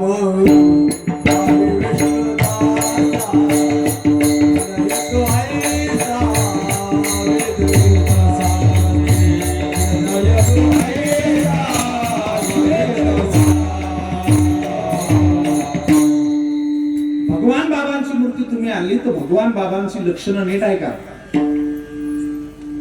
भगवान बाबांना का मानायचं? तर भगवान बाबाला तुम्ही आज कुठं बसवलंय? एकीकडून ज्ञानोबराय, एकीकडून तुकाराम महाराज आहे, मधात भगवान बाबा. माझे बाबा माऊली तुकोबरायच्या शेजारी बसले. आणि जो ज्याच्या शेजारी बसतो तो तेवढाच असतो. राष्ट्रपतीच्या शेजारी तोच माणूस बसू शकतो जो देशाचा राजा असतो किंवा खासदार तरी असतो. त्यामुळे अशी जातीपातीची लक्षणं लावू नका कोणत्या साधूला. त्यांचे गुण आहे का आणि ते गुण कसे ते पण नीट आहे का. भगवान बाबा हे का आले वारकरी संप्रदायामध्ये तर सगळेजण आहे का. वारकरी संप्रदायात आल्यावर कुळाचा उद्धार होतो. वारकरी संप्रदायात आल्यावर गावाचा उद्धार. या संप्रदायात आल्यानंतर सासरवाडीचा, मेवण्याचा, पाहुण्याचा, जावयाचा सगळ्याच होतं. काय देऊत माणसं आता जन्माला येत नाही, माग येत नव्हती, पण तुकोबरायामुळे देऊ राहिली नाही, क्षत्र झालं. जिजाईचं नाव मोठं झालं, सासऱ्याचं नाव मोठं झालं, मायबापाचं नाव मोठं झालं. त्याच्यामुळे ही जागा इतकी मोठी आहे, ती माणसाला मोठं करते, कुळाचा उद्धार करते. तसं भगवान बाबाच्या लक्षात आलं की संसारात नाव बुडत आहे, संसारात आपलं नाव राहत नाही, लोक ध्यानात बी ठेवत नाही. आता कोणता सण होऊन गेला मला या महिन्यात सांगता का जरा? 15-3 हप्त्यामध्ये मकर संक्रांती झाली. वा वा, तुमच्या सगळ्या जणीचा गोड सण झाला. तुम्ही सगळ्या जणी खूप सुंदर नाहून घेतलं, सगळ्यात भारी भारी साड्या नेसल्या, सगळे दागिने अंगावर घातले, एकमेकीला लय वानं दिले, हसल्या, खूप सुंदर जेवायला केलं. आणि जेवायला बसल्यावर मेलेल्या सासूची आठवण आली, लय रडली. अशी तुमच्या कोणी जरा वर हात करता का? कॅमेरा तिकडे पाहिजे सज्जन महाराज. नुसतं लावून देऊन कुठं जमत. मेलेल्या सासूची आठवण आली, लय रडली. अशी कोणती महिला आहे तिला पदर घेतला का हात वर केला? पदर घेतला, हात वर. एक पण नाही. नीट आहे का? मग तिचं पोरग घेतलं, तिचं जमीन घेतली, तिचं मेल्यावर तिचे दागिने घेतले रडू रडू, आणि तिला 12च महिने झाले तर तुम्हाला ध्यान नाही आलं. तुम्हाला जर तुमच्या सासूचं ध्यान नाही आलं तर तुमच्या सुना तुमचं काढतील, या भ्रमात राहू नका. टाळी वाजवून भजन करा, मोकळा. संसारात नाव राहत असे कशाच राहत. आई रे बेमान दुनिया, आई रे, आई रे बेमान दुनिया, आई रे. ज्ञानेश्वर महाराजांना जमलं, महाराजाला पण जमलं. देव काळाला आणि तेही तेच म्हणले, जन्मा लोट्याचे आजी फळ झाले साचे. आता भगवान बाबाचं नीट आहे का? बीड जिल्ह्यामध्ये सावरगाव नावाचं गाव आहे, त्याला घाट सावरगाव म्हणतात. या ठिकाणी कौतिकाबाई तुबाजी पाटील सानप नावाची जोडी राहत होती, लय गुणाची, भक्ती करत होती. पण कौतिकाबाई ह्या रामायणाची कथा ऐकायला जात होत्या. आणि कथा ऐकता ऐकता रामायणातल्या कथा ऐकल्या की त्यांच्या मनावरती परिणाम व्हायचा. मलाही असं एखादा हनुमंतासारखं बाळ व्हावं, रामासारखं बाळ व्हावं. म्हणून तुम्ही आता बाबांना आणलंय नाही तर कळस बसेलाय की नाही? मग आज तुम्ही सगळ्या जणी मनात आणा की बाबा आम्ही तुमचा कष्टातून इतकं सुंदर मंदिर बांधले, कळस तयार केलाय, माऊली तुम्हाला आणले, तुकोबरायांना आणलं. आता तुमच्यापैकी कोणीतरी आमच्या घरात नातू म्हणून या, नात म्हणून या. पार्वतीला म्हणावं माझ्या घरात एक नात म्हणून. तू जर माझ्या घरात आली तर माझ्या हजारो पिढ्या मोठ्या होत्या. मग पांडुरंगाला म्हणावं या की नात होऊन माझ्या पोटी जन्माला. असे पोटात यायचे संकल्प करत जा. म्हणून डोळे लागल्यावर दुसरं राजा विचारित होते, तुला काय खा वाटतं कसं? ती काय म्हणायची? आणि रे धनुष्य माईन रावण, अशा दात खायच्या त्या की नडीचा घे रावणाच्या, अशी त्याला डोळे करायचे. आता तुम्हाला जर विचारलं काय खावं वाटतं, तेव्हा त्या माती, माती खावा वाटते. माती झाली सगळी, दोन्ही कडची, इकडची तिकडची. बाबाचे पैसे गेले, सासऱ्याला बाहेर राहावं लागलं, मातीने. एखाद्याने विचारावं लागलं तुला काय आवडतं? ती म्हणते राख खावा वाटते. राख, राख म्हणजे अक्कल गेली सगळी. कुणाच्या घरात कुणाला पायपोस ठेवला नाही, कुणाला मेळ ठेवला नाही. त्याच्यामुळे काय खावा वाटतं तुम्हाला? तर ज्ञानेश्वरी वाचायची, गाथा वाचायचा. आणि जर कोणी विचारलं काय खावा वाटतं, तर काय नाही म्हणा, माऊली पोटाला यावी वाटते, भगवान बाबा पोटी यावं वाटतात, तुकाराम महाराज पोटी यावं वाटतात. अशा विचारात त्या घरी जायच्या, झोपी जायच्या. जे विचार केले ते स्वप्न पडायचं. एके दिवशी स्वप्न पडलं, भगवान शंकर आणि आईसाहेब कौतिकाबाईच्या हातामध्ये एक फळ दिलं. आणि डोळे उघडल्यावर पाहतात तर ते फळ प्रत्यक्षात हातात आलं. लय आनंद झाला. मालकाला उठलं, लावू बघा ना, मला देवाने माझ्या हातामध्ये फळ दिलंय. ते म्हणाले, अगं तू किती भाग्याची आहे, तुला फळ मिळालं असेल तर तू खाऊन टाक. ते फळ ग्रहण केलं आणि त्या फळाचं जे बाळ झालं, त्या बाळाचं नाव आहे भगवान बाबा. देवाचा प्रसाद आहे. म्हणून त्यांची आज एवढी मंदिरं होत आहेत, एवढ्या व्हायला लागली. आता गाव तिथं मंदिर व्हायला लागले, त्यांचे फोटो किती व्हायला लागले, डिजिटल किती व्हायला लागले. याचं कारण असतं त्याच्यामध्ये. मग बघा, श्रावण वद्य पंचमीला 1896 साली सोमवारच्या दिवशी सकाळी सकाळी भगवान बाबाचा अवतार झाला. जसे बाबा जन्माला आले पहाटे पहाटेच तर सगळ्या वाड्यामध्ये प्रकाश पडला.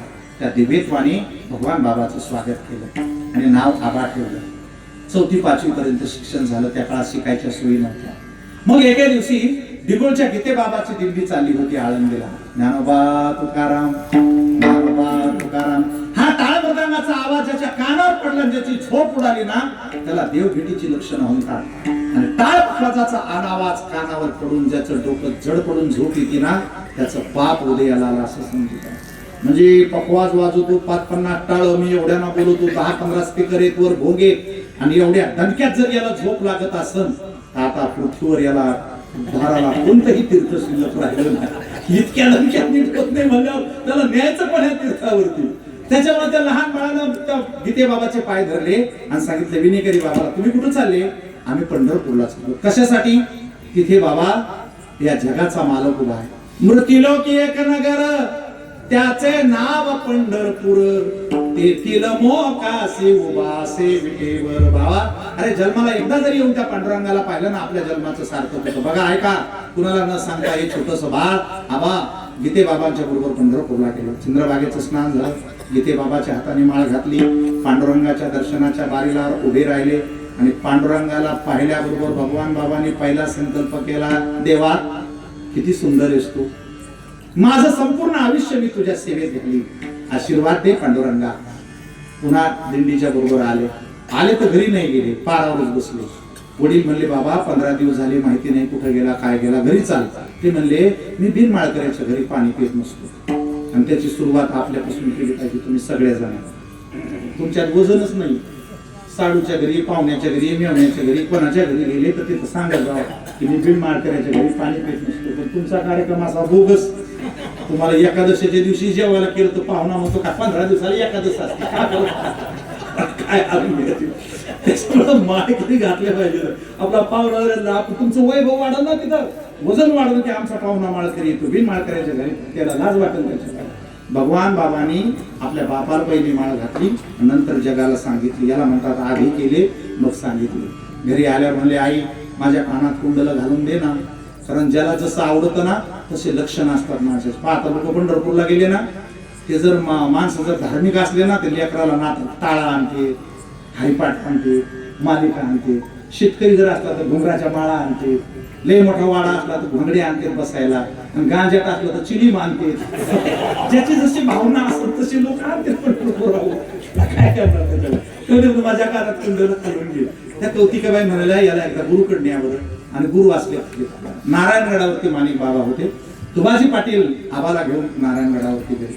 माणिक बाबाची नजर पडली आणि चिन्हे उमटती अंगी शकुना जोगी उत्तम. वा वा वा वा पाटील छान मुलाला आणलंय. काय नाव ठेवलं याचं? बाबा आम्ही त्याला आबा म्हणतो. नाही पाटील हा देवाचा अवतार आहे. चंद्र सूर्य आहे तोपर्यंत तुमच्या घराण्याचं नाव अमर करणार आहे. माझा आशीर्वाद याला आजपासून भगवान म्हणा. म्हणून हे ठेवलेलं नाव आया बयाना नाही तर साक्षात गुरुनं ठेवलेलं आहे. त्याच्यामुळे चंद्र सूर्य आहे तोपर्यंत ते मोठं होणार आहे. मग घाटावरच राहिले. एके दिवशी बंकट स्वामी आले. त्यांनी पाहिलं माणिक बाबा मुलाची लक्षणं फार वेगळी आहे. तुम्ही याला इथं ठेवू नका आळंदीला पाठवा. आणि आळंदीला गेल्याच्या नंतर आळंदीचं वर्णन मी आता करू शकणार नाही आपला वेळ संपलेला आहे. आजाद वृक्षाच्या खाली बसून भगवान बाबांनी 100पेक्षा जास्त पारायण केले. गायन वादन कीर्तन प्रवचन इतकं सुंदर शिकले. आणि शिष्याचं कीर्तन गुरुनं ठेवलं नारायणगडावरती. आणि त्या काळात 20 मनाच्या चपात्या लागल्या. पहिल्याच कीर्तनामध्ये सगळीकडे कीर्ती पसरली. वाऱ्या हाती माप चाले सज्जनाचे कीर्तिमुखी त्यांचे नारायण. भक्ती करणाऱ्याला पॉम्पलेट छापायची गरज नसते. वाऱ्यासारखी त्याची कीर्ती चौकड पसरत असते. या न्यायाने भगवान बाबा महाराष्ट्रभर प्रसिद्ध झाले. पण ती गादी वेगळ्या समाजाची भगवान बाबा वेगळ्या समाजाची. की जात कधी डोक्यातून जाईन देव झाले. सध्या जातीपातीनं माणसाचं जगणं इतकं अवघड केलं. माणसं माणसाकडे माणूस म्हणून बी पाहिणार. सरळ माणसाकडे पाहिले की जातीला पाहायला लागले.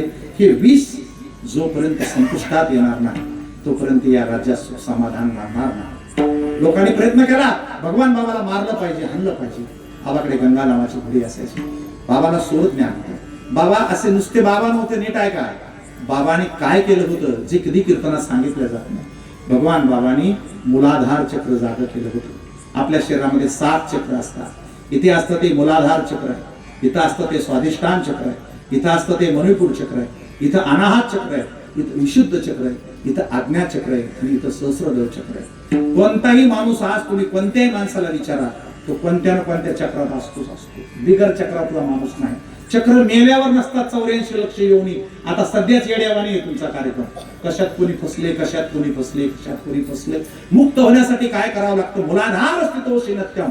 त्यांनी मुलाधार चक्रावरती ताबा मिळवला होता. त्याच्यानंतर स्वाधिष्ठान चक्र ताब्यात घेतलं होतं. त्यांना व्यक्तीची आणि वस्तूची गरज नव्हती सुखासाठी. त्याच्यानंतर मणिपूर चक्र त्यांनी जिंकलं होतं. कधी मन कुठं जाऊ दिलं नाही. भगवान बाबा नैष्ठिक ब्रह्मचारी राहिले आणि भगवान बाबाच्या अंगात 3 गुण होते. भगवान बाबाच्या नजरात कधी पाप नव्हतं. भगवान बाबाच्या हृदयात कधी भेद नव्हता. आणि भगवान बाबांनी कधीच कोणापुढे हात पसरला नाही. निकोप, निर्दोष आणि निष्काम असे बाबा कोणा होणार नाही, कधीच नाही. त्यामुळे लोकांनी त्याला मारायचा प्रयत्न केला. त्यांना शोध ज्ञान झालं. त्यामुळे त्या घोडीवर ते बसले तर ती गंगा नावाची घोडी जर वाटात कोणी मारायला बसलं तर दुसऱ्या 10 कोसावून पण ती गडावर घेऊन जायची. आणि बाबाने ते त्या गंगा घोडीला कधी विरोध केला नाही. मग लोकांचा जास्त राग चालला. हा महाराज काही केले ऐकत नाही म्हणून एके दिवशी कीर्तन झालं आणि एका माऊलीची चोळी भगवान बाबाच्या औशीखाली ठेवून सकाळी बाबा बाहेर दिसायला गेले. हातपाय धुतल्याच्या नंतर या लोकांनी कपडे सारवायला सुरुवात केली. एका जणाने कपड्याची घडी केली, एका जणाने उशी बाजूला केली आणि दुसऱ्या सांगितलं, पारे तुम्ही म्हणता ना भगवान बाबा ब्रह्मचारी आहे, मग ही बाईची चोळी कशी आली उशाला? आणि मग बाबाने कानात बोटं घातले. आवाज करायचा नाही. आतापर्यंत तुम्ही मला मारायचा प्रयत्न केला. आतापर्यंत तुम्ही माझ्यावर अनेक संकट आणली. मला तुमच्या संपत्तीचा, नारायणगडाचा मोह नाही. मी माझ्या गुरुला शब्द दिला होता की बाबा मला किती त्रास झाला तरी मी नारायणगड सोडून तुमची सेवा सोडून कुठे जाणार नाही. पण आज तुम्ही माझ्या चारित्र्यात शिंतोडे उडवले. उद्याचा इतिहास काय सांगेल? अरे मनुष्य जन्म एकदाच येतो, जन्म आलो त्याचे आधी फळ झाले साचे. पण याला जर डाग लागला तर पिढ्यानपिढ्या तो कलंक पुसणार नाही. बोटातल्या अंगठ्या फेकून दिल्या, गळ्यातल्या सोन्याची चैन फेकून दिल्या, अंगावरचे कपडे फेकून दिले. माणिक बाबाचं दर्शन घेतलं, नवद नारायणाचं दर्शन घेतलं, गडाची माती उचलून आपल्या कपाळाला लावली आणि बाबांनी सांगितलं, गुरुदेव क्षमा असावी. लोकांची मन विषारी असतात. लोक माणसाकडे जातीच्या नजरेने जर पाहणार असतील तर या मनपात सुख समाधान मानणारे तरीच आहे. आणि या जातीचा त्या जातीचा, गरीब श्रीमंत लहान मोठा भेदभाव विसरून 700 वर्षापासून या मंडपात आनंद बसवला. आणि राजकारणी लबाड लोकांनी माणसात माणूस ठेवला नाही. जातीची गरज देवाला नसते, जातीची गरज संताला नसते, जातीची गरज समाजाला नसते, जातीची गरज सत्ता पिपासू लोकाला असते. त्याची जाणीव ठेवून तुम्ही सगळ्या जातीचे या मंडपात या. सगळ्या जातीचे आमचा जियारच तसा आहे. यारे यारे.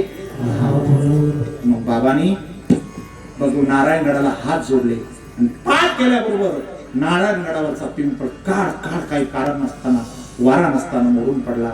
भगवान बाबा म्हणाले, आज नारायणगडावरची लक्ष्मी निघून गेली. श्लोक शिव्या देत, किती वाईट वाटत असेल. बाबा म्हणले, माझं जरा चुकलं. आपल्यासारख्या लोकांनी कधी लोका केला नाही पाहिजे, कारण लोक त्यांच्या सोयीनुसार महाराजाचा वापर करत असतात. आपण हिमालयात जायला पाहिजे. आता करायचं काय? ज्या इंद्रियाने आपल्याला कलंक लावला ती इंद्रिय जर मला नसतं तर हा डाग मला लागला नसता. रागाच्या भरात एकीकडे नजर गेली आणि गारीचा तुकडा दिसला आणि त्या गारीच्या तुकड्याने ज्या इंद्रियामुळे आपली बदनामी झाली ते इंद्रियच कापून टाकलं. झालं. शरीर कुणाचं जरी असलं परिणाम तो होणार. इंद्रिय कापून टाकल्यावर रक्ताच्या चिकांड्यावर चक्कर येऊन ते खाली पडले. लोक पाठीमागून आलेच आणि त्या सगळ्या लोकांना त्या तुळशी सांगत होत्या, चंडाळा हो, तुम्ही ज्या बाबाला नाव ठेवता त्यांच्या रक्तात आम्ही राहतो. इतके बाबा माझे श्रेष्ठ होते, इतके बाबा माझे निष्काम होते, इतके बाबा माझे गोड होते. मग बाबाला बीडला आणलं, तिथून पुढे हैदराबादला गेलं, ऑपरेशन झालं. पण ते तिथून पुढे कुणाला बोलायचेच नाही. त्यांच्या डोक्यात एकच होतं की एकांतात जावं, भक्ती करा, लोकात कधी राहू नये. ही बातमी चोपडे पुसरली. पुणे आणि मुंबईचं नेमकंच विमानाचं तिकीट सुरू झालं. एका शिष्याला म्हणले, हे बघ तुम्हाला सांगू नको, पण मला पुणे ते दिल्ली तिकीट काढून आणलं. श्रीमंत होता, त्याने काढून आणला. पण ही बातमी सगळीकडे पसरली. आणि खरवंडी नावाचं गाव आहे. सकाळी सकाळी महिला शौचाला जायचं, जुन्या काळात बाथरूम नसायचे. आणि एक खेडकराची बाई एका कासारणीला विचारते, ए कासारीन बाई, तुमच्या घरी ते बाबा नाही आहेत का? ती म्हणायची, आमच्या घरी भगवान बाबा येतात, पूर दाटून यायचा त्यांचा. मग तेच भगवान बाबा उद्या 11 वाजता पुण्याहून हिमालयात जाणार आहे, पुन्हा कधीच दिसणार नाही. तिच्या हातात तांब्या गळून पडला, पळतच गेली. मुलगा होता बाजीराव, त्याला उठव, बाजीराव उठ. अरे भगवान बाबा 11 वाजता विमानानं जाणार आहे, बाळा पळत जा, गाडी सुरू कर. त्या काळात कमांडर होते त्यांच्याकडे. कमांडरला लय डिमांड असे असते, माझ्या बाबाला परत घेऊन ये. आणि जर नाही म्हणले ना, त्यांना सांग माझ्या खुशीची तुम्हाला शक्यता आहे. रडले ती म्हणले आई इतकं का गं? ती म्हणे बाळा तुला माहित नाही हे संत कसे होते. अरे यांच्या कीर्तनाने तुझ्या बाबाने गळ्यात माळ घातली आणि माझा मोडलेला सगळा संसार झाला.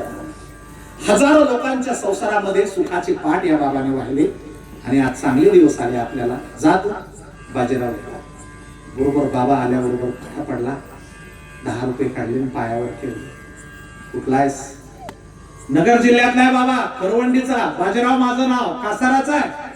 आईने निरोप दिलाय तुम्हाला की कुठल्याही परिस्थितीत तुम्ही मला भेटल्याशिवाय कुठं जायचं नाही आणि नाही आलात तर आईनं तुम्हाला खुशीची शपथ सांगितली, मिरीची, माझ्या गर्भाची, खुशीची. बाबा रडले. समाज साधू संतावर लय प्रेम करतो. 2-2 चाली येत नाही तर गादीशिवाय तुम्हाला कोणी उभं करत नाही याचं भान ठेवा. दुधात उपाशिवाय खाऊ घालत नाही याचं भान ठेवा. कीर्तनामध्ये एशीमध्ये फिरतायत, बंगले घेतायत, रोज 40-50 पाकिटं घेतायत, त्याचं कणभर तरी भान ठेवा. समाज संतावर लय प्रेम करतो, गुणवंतावर. तुमचे कधी गुणदोष पाहिला जात नाहीत की तुम्ही किती खोटं बोलता, बायकोला किती मारता, मायबापाची किती तळ्यात माळ घातला, टाळ घेतला की समाज तुम्हाला लेकरापेक्षा जास्त जीव लावतो. त्या समाजाचं ऋण कशाने फेडणार? काय देणार आज समाजाला? का समाजाचं सगळं घेणार? समाजाला देण्यासाठी तुमच्याकडे काही असेल पाहिजे. बाबा गाडीत बसले गपचे. कासारीन बाईला माहित होते, तिने लय सेवा केली होती बाबाची. माझे बाबा आल्याशिवाय राहणार नाही. सगळी गल्ली झाडून खाली, सडा टाकला, रांगोळ्या काढल्या, फुलं टाकली त्याच्यावर आणि घरातल्या सगळ्या साड्या, सगळ्या कोऱ्या साड्या टाकून बाबाला वाजत गाजत घरी आणलं. पाय धुतले, पूजा केली आणि बसल्याबरोबर कासारीन खेकसली ना बाबा, 4 लोकांनी त्रास दिला आणि तुम्ही आम्हा सगळ्याला सोडून चालले हे मला. माझ्या समोर उजव्या हाताला पांडवाचे गुरु धौम्य ऋषी यांचा गड आहे. धौम्य ऋषीचा धौम्य गड म्हणतात. नाथ महाराजांचे गुरु जनार्दन स्वामी तिथे साधना केलेली आहे. उद्या सकाळी आपण जाऊ व्हावा आणि तुम्हाला जर आवडलं ना, आम्ही सगळ्या जणी मंगळसूत्र मोडू आणि तुमचा गड उठा. सकाळी 150 लोक घेऊन टाळ मृदंगाच्या आवाजात कासारीन बाईने गडावर धौम्य ऋषीचं दर्शन घेतल्यानंतर कासारीनाच विचारलं, बाबा बालाघाटाच्या डोंगराच्या सगळ्या रांगा इथून दिसतात, तुम्हाला एकांत लय आवडतो का? तुम्हाला राहायला आवडेल इथे? काही बोलले नाहीत पण मान हलवली आणि नीट ऐका, भगवानगड हे नाव कोणी ठेवलेलं नाही, जातीपातीनं ठेवलेलं नाही. त्या कासारणीनं ओरडून सांगितलं लोकांना की आजपासून या धौम्य गडाचं नाव बदलून भगवानगड होईल आणि ते भगवानगड नाव चंद्र सूर्य आहे तोपर्यंत आम्हाला. लोक कामाला लागले. काय प्रेम करावं, आता तर तुम्ही करतायच पण त्या लोकांना सॅल्यूट मारला पाहिजे. अरे ट्रॅक्टर नाही, JCB नाही, पोकलन नाही, जरा भगवानगडाचे दगड पाहा. 18 फूट 2x18, 2.5x25 कुस्ती कापली असती, कुस्ती तयारी केली असून कुशी उचलली असत. कोणाला नारळ नाही, दक्षिणा नाही, नाव नाही, काय नाही. गावगावच्या भाकरी जमा करायच्या, लोकांनी दगड कागदासारखी कापायची. खालचा मंडप पुढचा मंडप दोन्ही कामाला लागले. गड सज्ज झाला तोपर्यंत बाबाने अवघा महाराष्ट्र फिरून काढला. भगवान बाबाला वेगळे संत. ते जर गावात यायचे असले तर 25 किलोमीटरची सगळी लोक दर्शनाला यायची. त्यांचा स्नानाचा कार्यक्रम 4-4, 5-5 तास लागायचा. गावाच्या परिसरात जेवढे बँडवाले असायचे ते सगळे सेवा म्हणून हजर राहायचे स्नान सुरू व्हायला आणि प्रत्येक माणसाला वाटायचं की माझा एक तांब्या माझ्या बाबाच्या अंगावरती पडला पाहिजे. जे स्नान सुरू व्हायचं सकाळी 6ला तर 11 वाजेपर्यंत स्नान चालायचं. पंक्ती चालायच्या, लोकांना पाणी द्यायची पेजरी व्हायची, बसायला जागा मिळायची नाही आणि 3-3 तास कीर्तन चालायचे. भगवान बाबा बसून राहायचे. ऐका ना माझे बाबा कसे होते. एखादा माणूस जर सुकल्याला दिसला, बाबाने त्याला विचारायचं, काय ताप आला तर दवाखान्यात नाही गेला, पैसे नाही बाबा. पैसे तरी कसले होते हो? 1 पैसा, 3 पैसे, 5 पैसे, 10 पैसे, 4 आणे आणि 8 आणे. ज्याच्याकडे 1 रुपया असेल तो गावात श्रीमंत, ज्याच्याकडे 100 रुपये असेल तो आणखीन शावकार आणि 1000 रुपये ज्याच्याकडे असेल तो सगळ्यात मोठा. पैसेच भेटायचे नाही. मग दवाखान्यात गेला नाही, पैसे नाहीत बाबा. असं म्हणल्यावर बाबांनी समोरची दक्षिणा मोठी उचलायची आणि त्याच्या खिशात टाकून सांगायचं, चांगल्या दवाखान्यात जा आणि विलाज कर. असे बाबा पुन्हा पृथ्वीवरती होणार नाही. हजारो लोकांचे दवाखाने केले. कोणी शिक्षणाला गेलं नाही की विचारायचं शाळेत का जात नाही, पैसे नाही. त्याला वह्या, पेन, पुस्तकं. समाजातले पहिले वायस खेळकर डॉक्टर असतील ना, ते भगवान बाबाच्या दक्षिणानं मोठे झालेले आहे. मग बाबा रोज सांगायचे शाळेत जा, अभ्यास करा, तुमची जीवन शिकल्याशिवाय बदलायची नाही. एखादी विधवा आली ना, बाबांनी कधी तिचा अपमान नाही करायचा. तिला विचारायचं काय झालं माय, तुम्हाला आज सांगून ठेवतो, एक तर उमरेश्वर, पांडुरंग किंवा भगवान बाबा या तिघाच्या व्यतिरिक्त संसारातली सुख दुःख कुणाला सांगू नका. जाऊ देवाची या गावा, घेऊ तेथेची विसावा, देवा सांगू सुख दुःख, देव निवारील भूक. म्हणून बाबाला लय जणी बोलायच्या. कपाळाला कुंकू नसलं की तिने रडायला सुरुवात करायची. रडू नकोस, थांब, काय झालं, ऍक्सिडेंट झाला बाबा, मोठ्यानं रडायचे. लेकर बाळ 5 पोरी बाबा, शेवटचं पोरगी लग्नाला, काळजी करू नको मा. पायाजवळची सगळी दक्षिणा उपरण्यात भरायची आणि बाळासाहेब लेकी बाळीचे लग्न करावं म्हणायचे. अशा हजारो लेकी बाळीचे लग्न करणारे माझे बाबा इतके मोठे होते, त्यांनी कधी पैशाकडे पाहिलं नाही, कधी पैसा मोजला नाही, कोणाला पैसा द्या कधी वाणी वाट म्हणले नाही. त्यांचं नाव जरी घेतलं तर लोक आजही कोट्यावधी रुपये देतात. बाबाच्या नावाचा तर धंदा सुरू केला, व्यापार सुरू केला. ते म्हणायचे गुरुच्या नावानं कधी पैसे मागू नये, गुरुची कधी विक्री करू नये. त्यामुळे ते बसले ते एवढा पैशाचा कोर्स असायचा, पैसे पोत्यानं भरल्या जायचे, कधी पैसे मोजले नाही, कधी समाजाच्या कामाला ते पैसे आणले. नीट ऐका, भगवान बाबा निकोप संत आहे, भगवान बाबा निष्काम संत आहे, भगवान बाबा निर्दोष संत आहे. आणि निर्दोष या शब्दाचा अर्थ होतो, जर पारड्यात मोजलं तर ब्रह्म आणि संत असे बराबरीला येतात. तर तिथा तुळनेसी ब्रह्म तुकासी आले, सगळी अशी सगळीकडे कीर्ती केली. आणि काळजी हवर का स्वतःची, जपा स्वतःला. बाबाला शुगर अटॅक झाली, ताण तणाव जागरण कळणं सतत समाजाचं, आणि मग शुगर अटॅक झाली आणि मग डॉक्टरकडे न्यायचं ठरलं. एकादशीचं कीर्तन केलं, लोकांना बाबाने सांगितलं अडचणीत आपण कर्ज काढू नका, शाळेत का आपल्या लेकराला चांगले संस्कार लावा, शेती का आपण लेकर शिकवा. आणि मग शेवटचे थांग्यात बसले, गाडाला हात जोडीत पुण्याला डॉक्टर ग्रँड यांच्याकडे ऍडमिट झाले. डॉक्टर यांनी तपासलं, शुगर जास्त झाल्याचे सांगितलं. 3 दिवस थांबा म्हणले. बाबा आळंदीला गेले, माऊलीचा अभिषेक केला. नाथा मिसाळ नावाचा शिष्य होता, सलाईन लावलं. संध्याकाळी नाथा मिसाळ ज्ञानेश्वरी वाचिता एक ओळी आली. झाकली आगतीचा दिवा, नेनो काय झाला केव्हा, या रीती जो पांडवा देह ठेवी.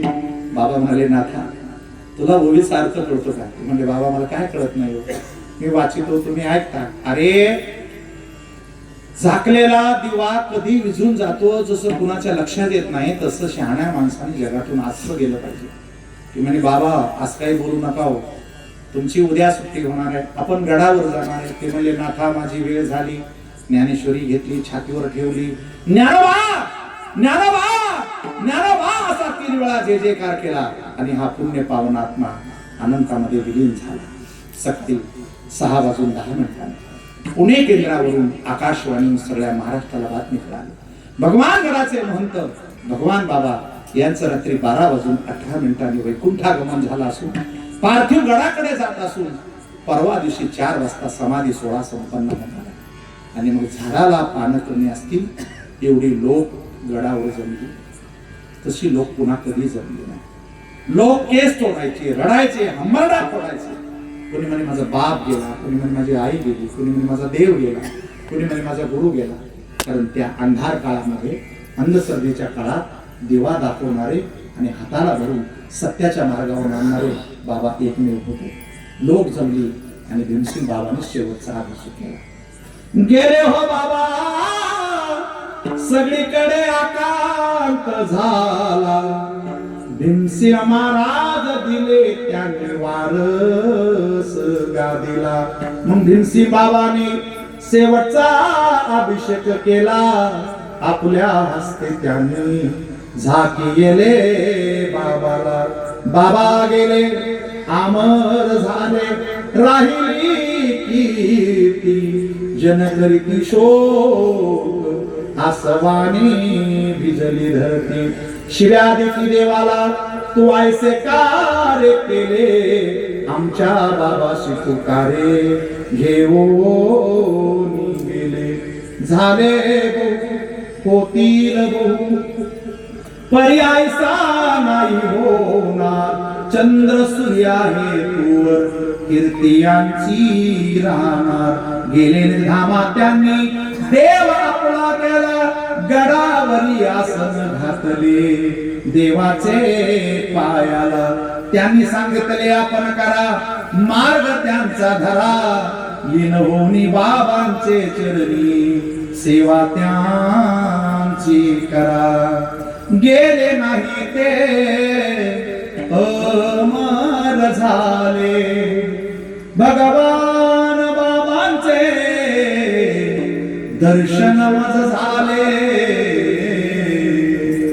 बाबांनी घेऊनी समाधी आम्हा टाकिले बळी रूपना भगवान ध्यान साठले बळी श्रावण वद्य पंचमीला 1896 गाठ सावरगावी सूर्योदय समयाला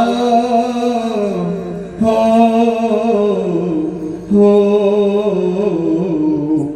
माता कौतिका पिता तू बाजी पोटी रत्नाले उदयाला दिवे देवनी विभूती धन्य केले जगाला गेले नाही ते अमर झाले असा दीन दुबळ्या दलित वंचितांना उपेक्षितांना भरकटलेल्या अंधश्रद्धेत भरकटणाऱ्या सगळ्या समाजाच्या लोकाला एका क्षत्राखाली आणलं ते ज्ञानोबरायाचे तुकोबरायाचे संस्कार आहेत म्हणून अभंगाच्या दुसऱ्या तुम्ही सांभाळिले चांदे, तुम्ही सांभाळिले चांदे, सांभाळिले चांदे, तुम्ही सांभाळिले चांदे, तुम्ही सांभाळिले चांदे,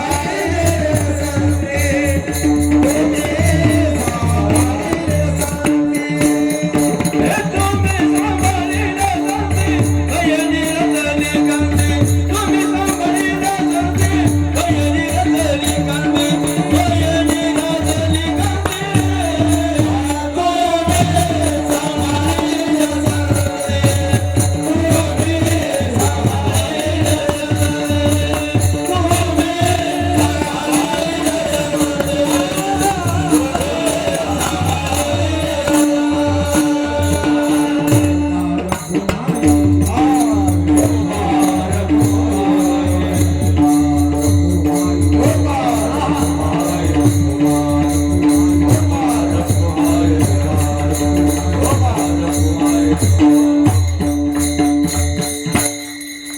अतिशय निकोप निर्दोष आणि निष्काम संतांची मूर्ती आपण गावात बसवली आता तेवढं पावित्र्य जपा त्याला सांभाळा जो भगवान बाबाचं नाव घेतो भगवान बाबाची सेवा करतो भगवान बाबाच्या नावाने अन्नदान करतो त्याला आयुष्यात काही कमी पडत नाही ही गोष्ट मुंडे साहेबांच्या लक्षामध्ये आली आणि 1996 बाबांच्या 100 वर्ष शताब्दीच्या निमित्ताने बाबांचं कपालाचं तिकीट काढून बाबांच्या नावाने मोठा सप्ताह भगवान गडावरती केला पंडित भीमसिंग जोशी अनुराधाताई पौरवार सुरेश वासकर अशा विविध मोठ्या लोकांना आणून भगवान बाबा तिकिटाच्या आणि भजनाच्या माध्यमातून देशाच्या कानाकोपऱ्यात गेले 1996 मी भगवान बाबा चरित्र कीर्तनाची कॅसेट काढली आणि मुंडे साहेबांच्या हाताने मी तिचं उद्घाटन करणार होतो साहेबांना दूरदृष्टी होती मला ते म्हणले आपल्या कॅसेटचं उद्घाटन आपण मुख्यमंत्र्याच्या हस्ते करू मनोहर जोशी मुख्यमंत्री आणि मनोहर जोशीला माझी ओळख करून देताना म्हणले माझ्या समाजातले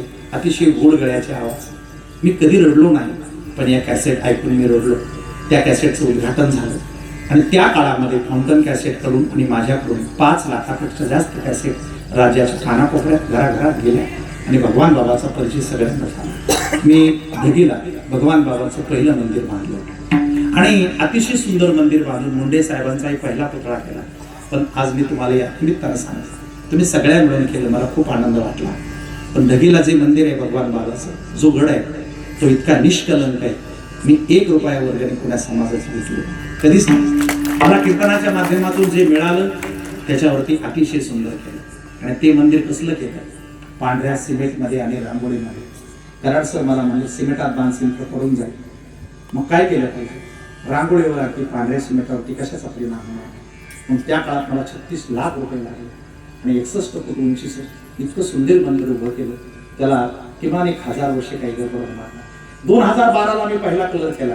2026 मध्ये असं वाटतं तो कालच केला. इतकं सुंदर आहे. आणि भगवान बाबाच्या आशीर्वादाने आमचा संसारही चांगला झाला. सामान्य घरातून आलेली आम्ही छोटी छोटी माणसं, पण आज त्यांच्या नावावरती सगळ्यांच्या हाताच्या अतिशय चांगल्या ठिकाणी इंद्रायणीच्या काठी आला. त्याची दोन्ही तिरी घाट झाली 25-30 कोटीचे. त्या पहिल्या दगडापासून शेवटपर्यंत कराड सरांनी माझ्याकडनं ते करून घेतलं, माऊलीने करून घेतलं. मुलं शिकली, मोठी झाली, प्रपंच सुखाचा झाला. एका हाताने मी कुणाला मागितलं नाही, पण दुसऱ्या हाताने पदर फाटूस तर दिलं. माझ्या बाबाची लई मोठी ताकद आहे. मी डन केलं होतं बाबा, आता सांगायचे दिवस आले होते. मी डन केलं होतं की तुमच्या नावाने मला पुन्हा पैसा मागायला लागू नका.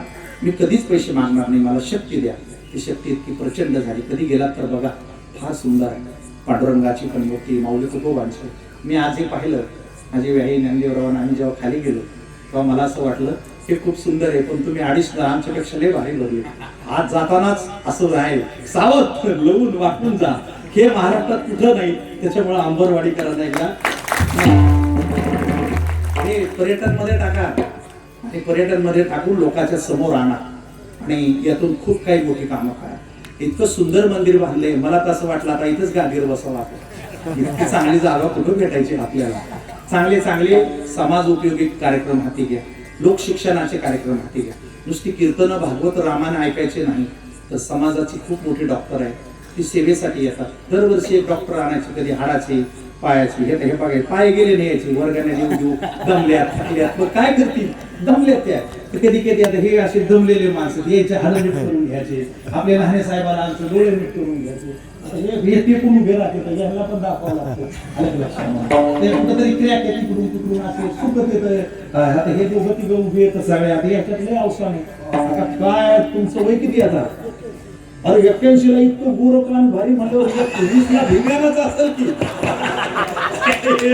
अरे हे इतकं चांगलं गोरं गोमट आहे, पण हे नाचल्यामुळं गोरं गोमट आहे. धिंगाणा आहे आपलं, मस्त आहे संसार, खूप छान आहे. बरं वाटतं सगळ्यामध्ये येऊ. तर हे असं आहे भगवान बाबाचं. आज खरं तर मुंडे साहेब पाहिजे होते. इतकं चांगलं मंदिर बांधले. मी स्तुती नाही करत तुमची, पण महाराष्ट्र या भागात तर कुठे एवढं सुंदर मंदिर नाहीये. याचे बेनिफिट उचला. नुसतं मंदिर बांधून सोडू नका. 43 वर्षापूर्वी शेगावला काही नव्हतं, नुसत्या पाठोपाठ ठेवल्या होत्या. पण स्वच्छता, नम्रता, सेवा, प्रसाद ह्या सगळ्या गोष्टी मॅनेज करता आल्या देवस्थानला. आणि आज त्यांची एवढी देवस्थान झाली, 500 कोटीपेक्षा जास्त बांधकाम करावं लागतं त्यांना, नाही तर सरकारचा टॅक्स भरावा लागतो. तुमचे देवस्थान खूप मोठं आहे, त्यालाही अनेक विविध माध्यमातून आपण सगळ्या जणांनी विकासाच्या समोर आणा. हीच खऱ्या अर्थानं सेवा असेल. चला, मुंडे साहेबांची आणि आमची चर्चा झाली. मी खूप जवळून गेलो साहेबांच्या. 95 पासून शेवटपर्यंत संघ राहिलो. गेल्यावरही 17-18 दिवस संघ राहिलो. जेव्हा ते केंद्रीय ग्रामविकास मंत्री झाले तेव्हा मी गेलोच. आणि गेल्यावरती आम्ही कडकडून एकमेकाला मिठी मारली. ती मला म्हणले, मी समाजाला अजून काही दिलं नाही, पण तुमच्या सगळ्याच्या डोक्यात जर काही प्लॅन असले ना तर मला सांगा. आपण आता ना महाराष्ट्राला लई मोठं करू. आणि माझ्या गडाला ते म्हणले होते, काही काळजी करू नका, आपण या गडाला पण खूप मोठं करू. आणि 4 महिन्यानं ते गेले.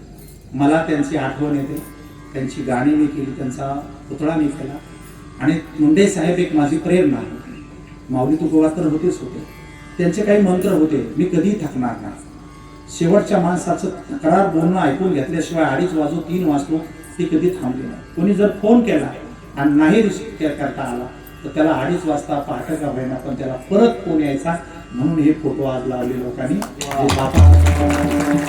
आणि कुणाचंही काम जे असेल त्याला नोकरीला लावणं. आज मराठा समाजाची बेजारी जरांगे पाटलाला नको तितकी सगळं हे करून लोक पोरं मेले, मोर्चे काढले, भानगडी झाल्या, मेळ बसला नाही. तुम्हाला जे दिलंय त्यांनी कळू बी दिलं नाही. आज ते पाहिजे होते. आज महाराष्ट्राला गरज आहे RR पाटलांची. आज गरज आहे महाराष्ट्राला विलासराव देशमुखांची. आज गरज आहे महाराष्ट्राला मुंडे साहेबांची. कारण महाराष्ट्र राज्याच्या राजकारणाची या लोकांनी हे खिचडी केली. किळस यावी इतकं घाण पद्धतीला राजकारण केलं. मुंडे साहेब पवार साहेबाला बोलत होते, पण अशा घाण पद्धतीनं नाही. कोपर खळ्या मारून राजकारण करायचं. राजकारण एक खेळ असतो, ते काही वैर नसतं आणि ती काही वैयक्तिक दुश्मनी नसती. पण ही 2-3 माणसं निघून गेली. आणि महाराष्ट्राचं राजकारण इतकं पोरकं झालं. आता इथून पुढं तुम्ही मंत्रालयात गेले आणि तुमचा कागद मुंडे साहेबांनी घेतला आणि सही केली आणि तुमचं काम झालं असं होणार नाही. आता इथून पुढे तुमची कामं फक्त झाली तर फक्त यानंच होती. आणि ही माणसं आणायची कुठून? तुम्ही ज्यांचे पुतळे मंदिरं तिथं केलेत ना, ही माणसं कारखान्यात थोडी तयार होती. देवभक्ताची देशभक्ताची इमानदार चारिवर्त पतिवर्ता हे का कारखान्यात तयार होते का? याच्या का सरकारला गोळ्या तयार करतात काही? चांगल्या वागण्याच्या गोळ्या आहे का सरकारकडे? इमानदारीच्या गोळ्या आहे का?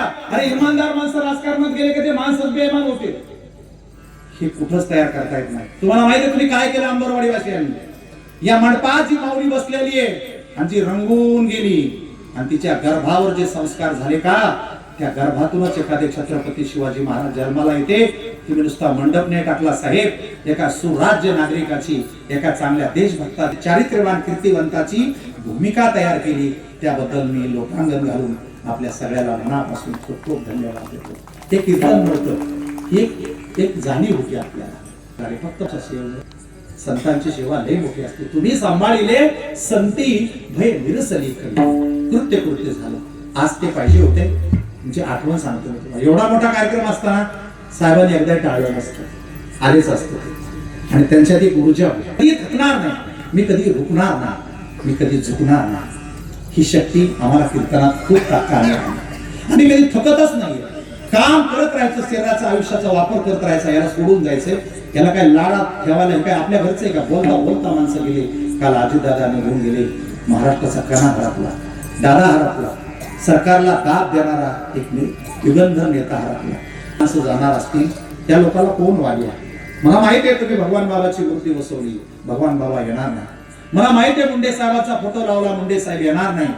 पण बाळासाहेब, तुमच्यासारखी सगळी युवा पिढी मुंडे साहेबासारखं आणि भगवान बाबासारखं वागा आणि समाजाच्या कामी या मंदिराचा खऱ्या असलेला असं मी म्हणतो. शेवटचा ऐकवतो तुम्हाला, नंतरचा निरोप घेतो.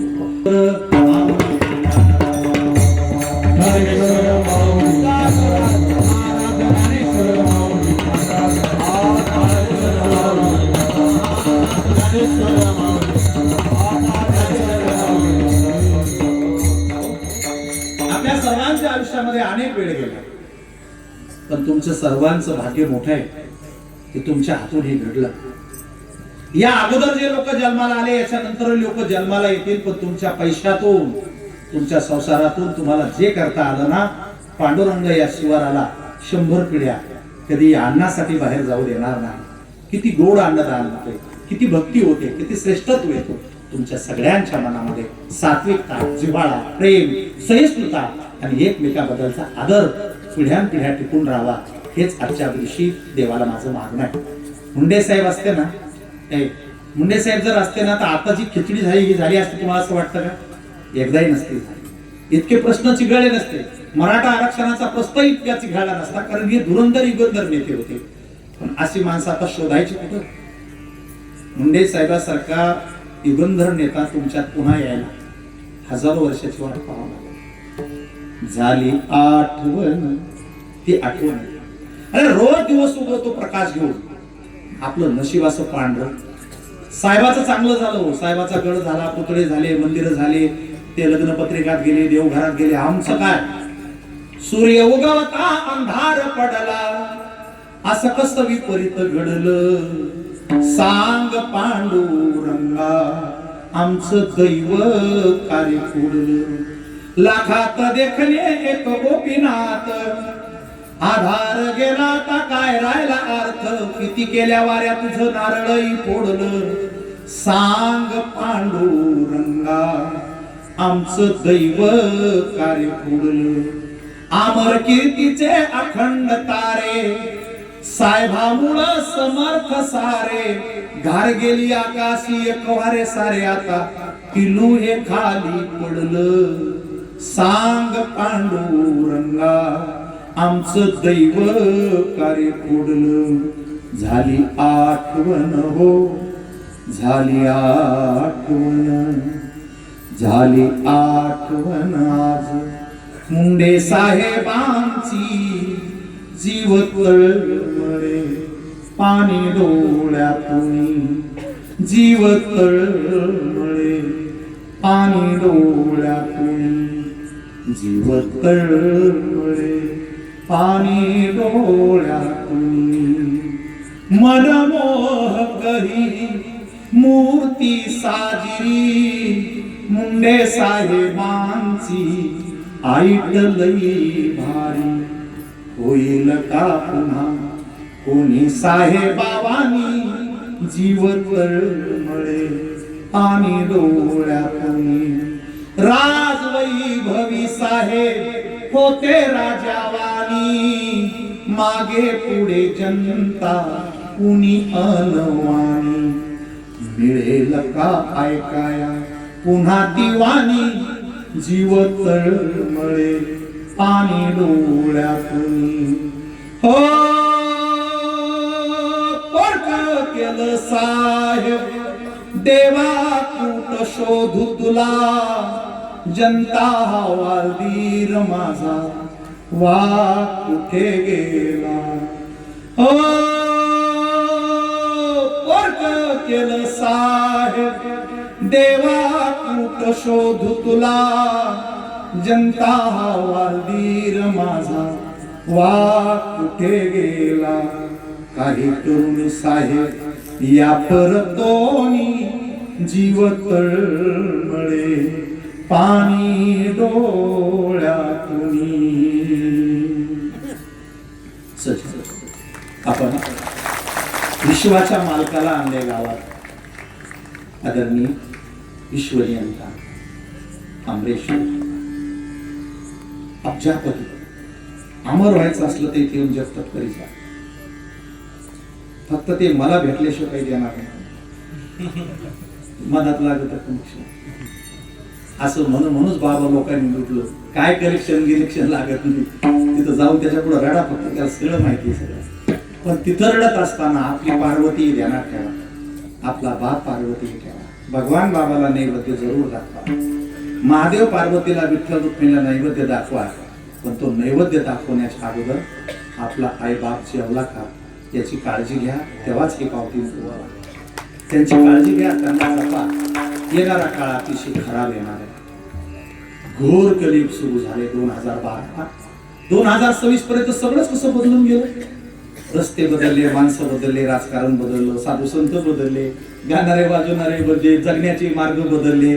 हा काळाचा परिणाम आहे. या काळामध्ये तुम्हाला कोणी सांभाळू शकत नाही, फक्त गाथा आणि ज्ञानेश्वरी, दुसरं कोणीच नाही सांभाळ. ज्ञानेश्वरी जवळ ठेवा, रोज 2 वेळा वाची जा. इच्छा नसली तरी लेकराला अभंग म्हणायला जा, आवडत नसलं तरी देवपूजा करा, इच्छा नसली तरी आरती करा, रोज नातवाला पाय पडायला लावा. ती संस्कृती आपली भारतीय संस्कृती, त्याने आपलं चांगलं होईल. आपण सगळंच काम मोठं केलं.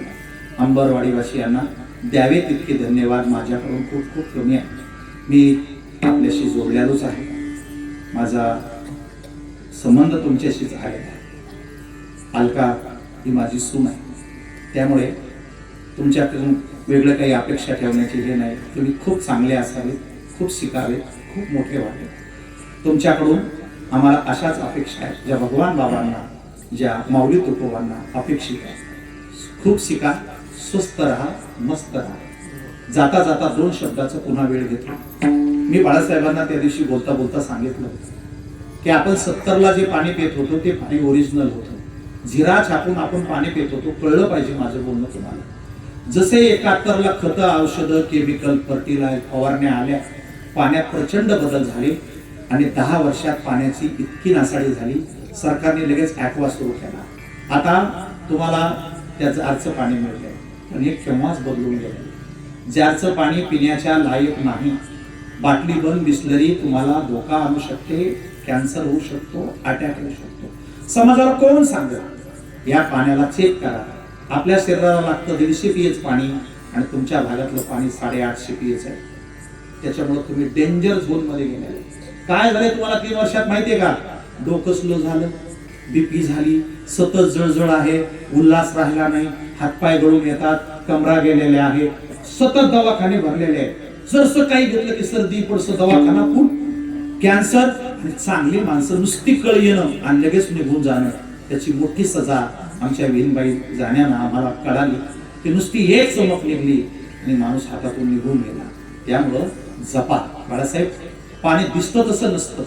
पाणी समोर सारखं दिसतं, पण पाण्यामध्ये TDS असतो, पाण्यामध्ये pH असतो, पाण्यामध्ये ORP असतो.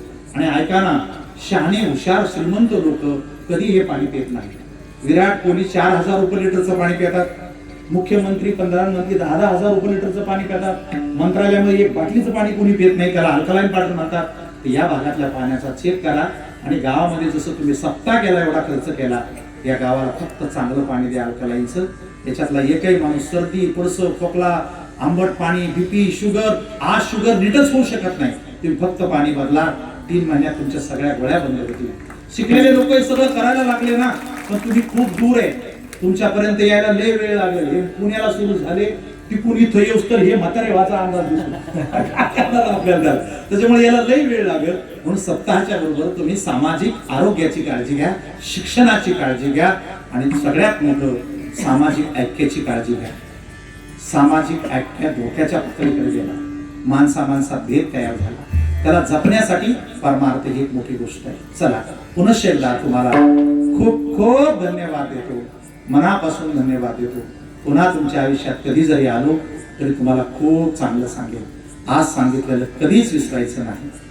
जे ब्रह्म तीच माया, जी माया तीच पार्वती, जी पार्वती तीच सीता, जी सीता तीच रुक्मिणी, जी रुक्मिणी तीच माझी आई. आणि मग माझ्या आईचं दर्शन घेतलं आणि पार्वतीचं घेतलं, एकच असतं. म्हणून सकळ तीर्थाची धुरे असं म्हटलं. चला, ब्रह्म ते शिव, शिव ते राम, राम तेच विठ्ठल.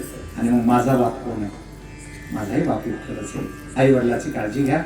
खूप मोठा सप्ताह केला, आता पुढे कदा होईल माहिती नाही. यानंतर अनेक वर्ष सप्ताह होत राहील, पण कळसाचं आणि पूजेचं कीर्तन पुन्हा होणार नाही. त्यामुळे माझंही भाग्य आहे, मी तुमच्या सर्वांची छान प्रकारे सेवा करू शकलो. आता थँक्यू देणार नाही. पहिल्यांदा मी धन्यवाद देईन साऊंड की तुम्हाला याची जाणीव आहे आणि तुमचं नावही आदर्श आहे. इथून पुढे तुम्हाला साधू संतांच्या या सेवेमध्ये जरासा मोकळ्या हाताने सेवा करत जा. एक दिवशी आणखीन मोठे व्हा, आता तर मोठे राहतच आहात. दुसरे धन्यवाद देईन मी आमचे मृदंगाचार्य महाराज मोहन महाराज, धन्यवाद द्या.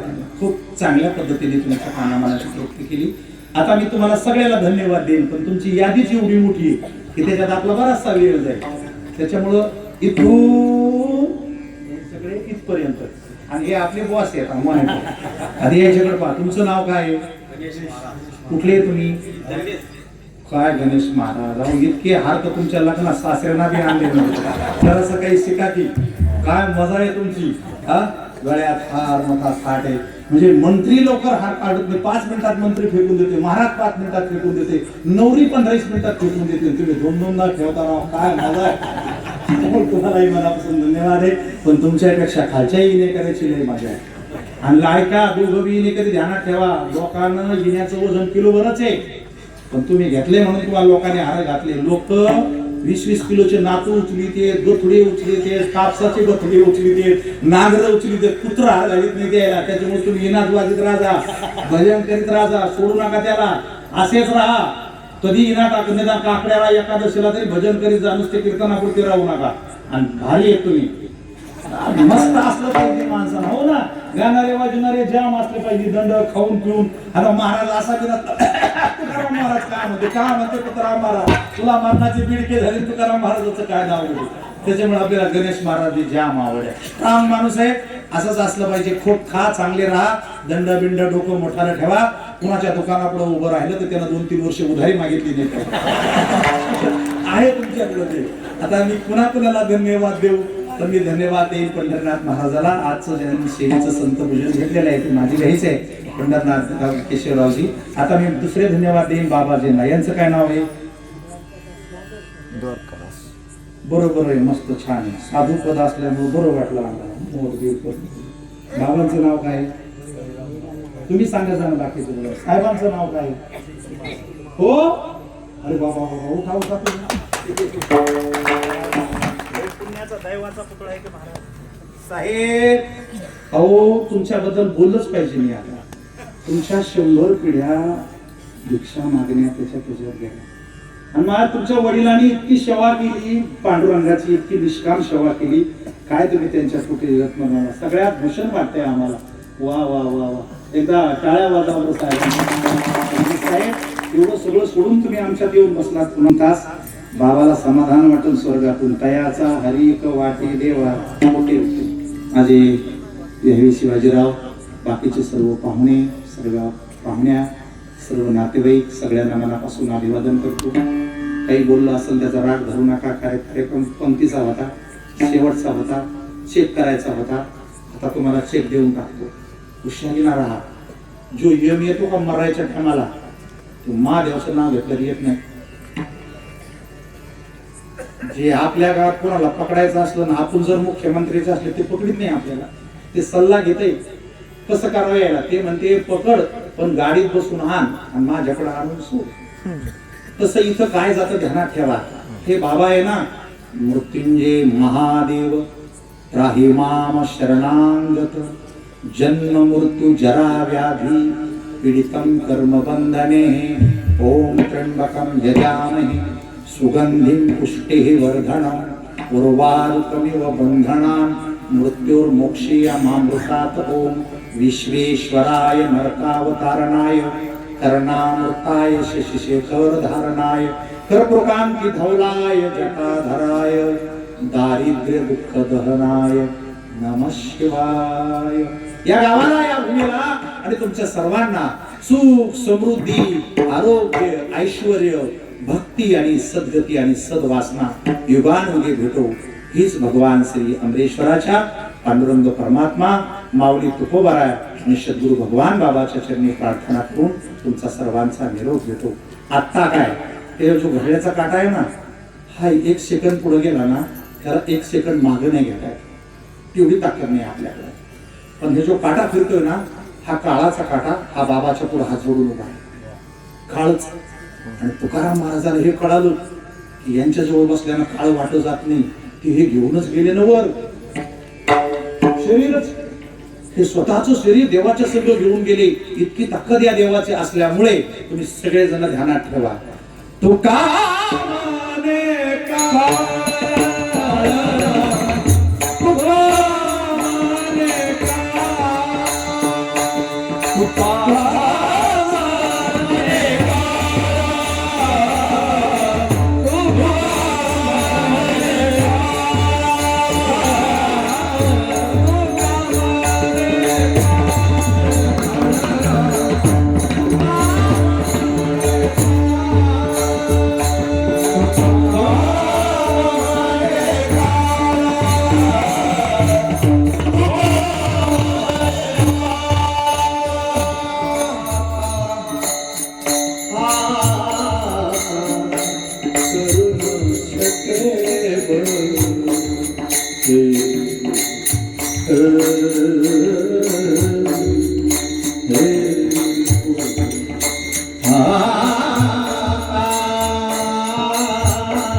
विठ्ठल जय जय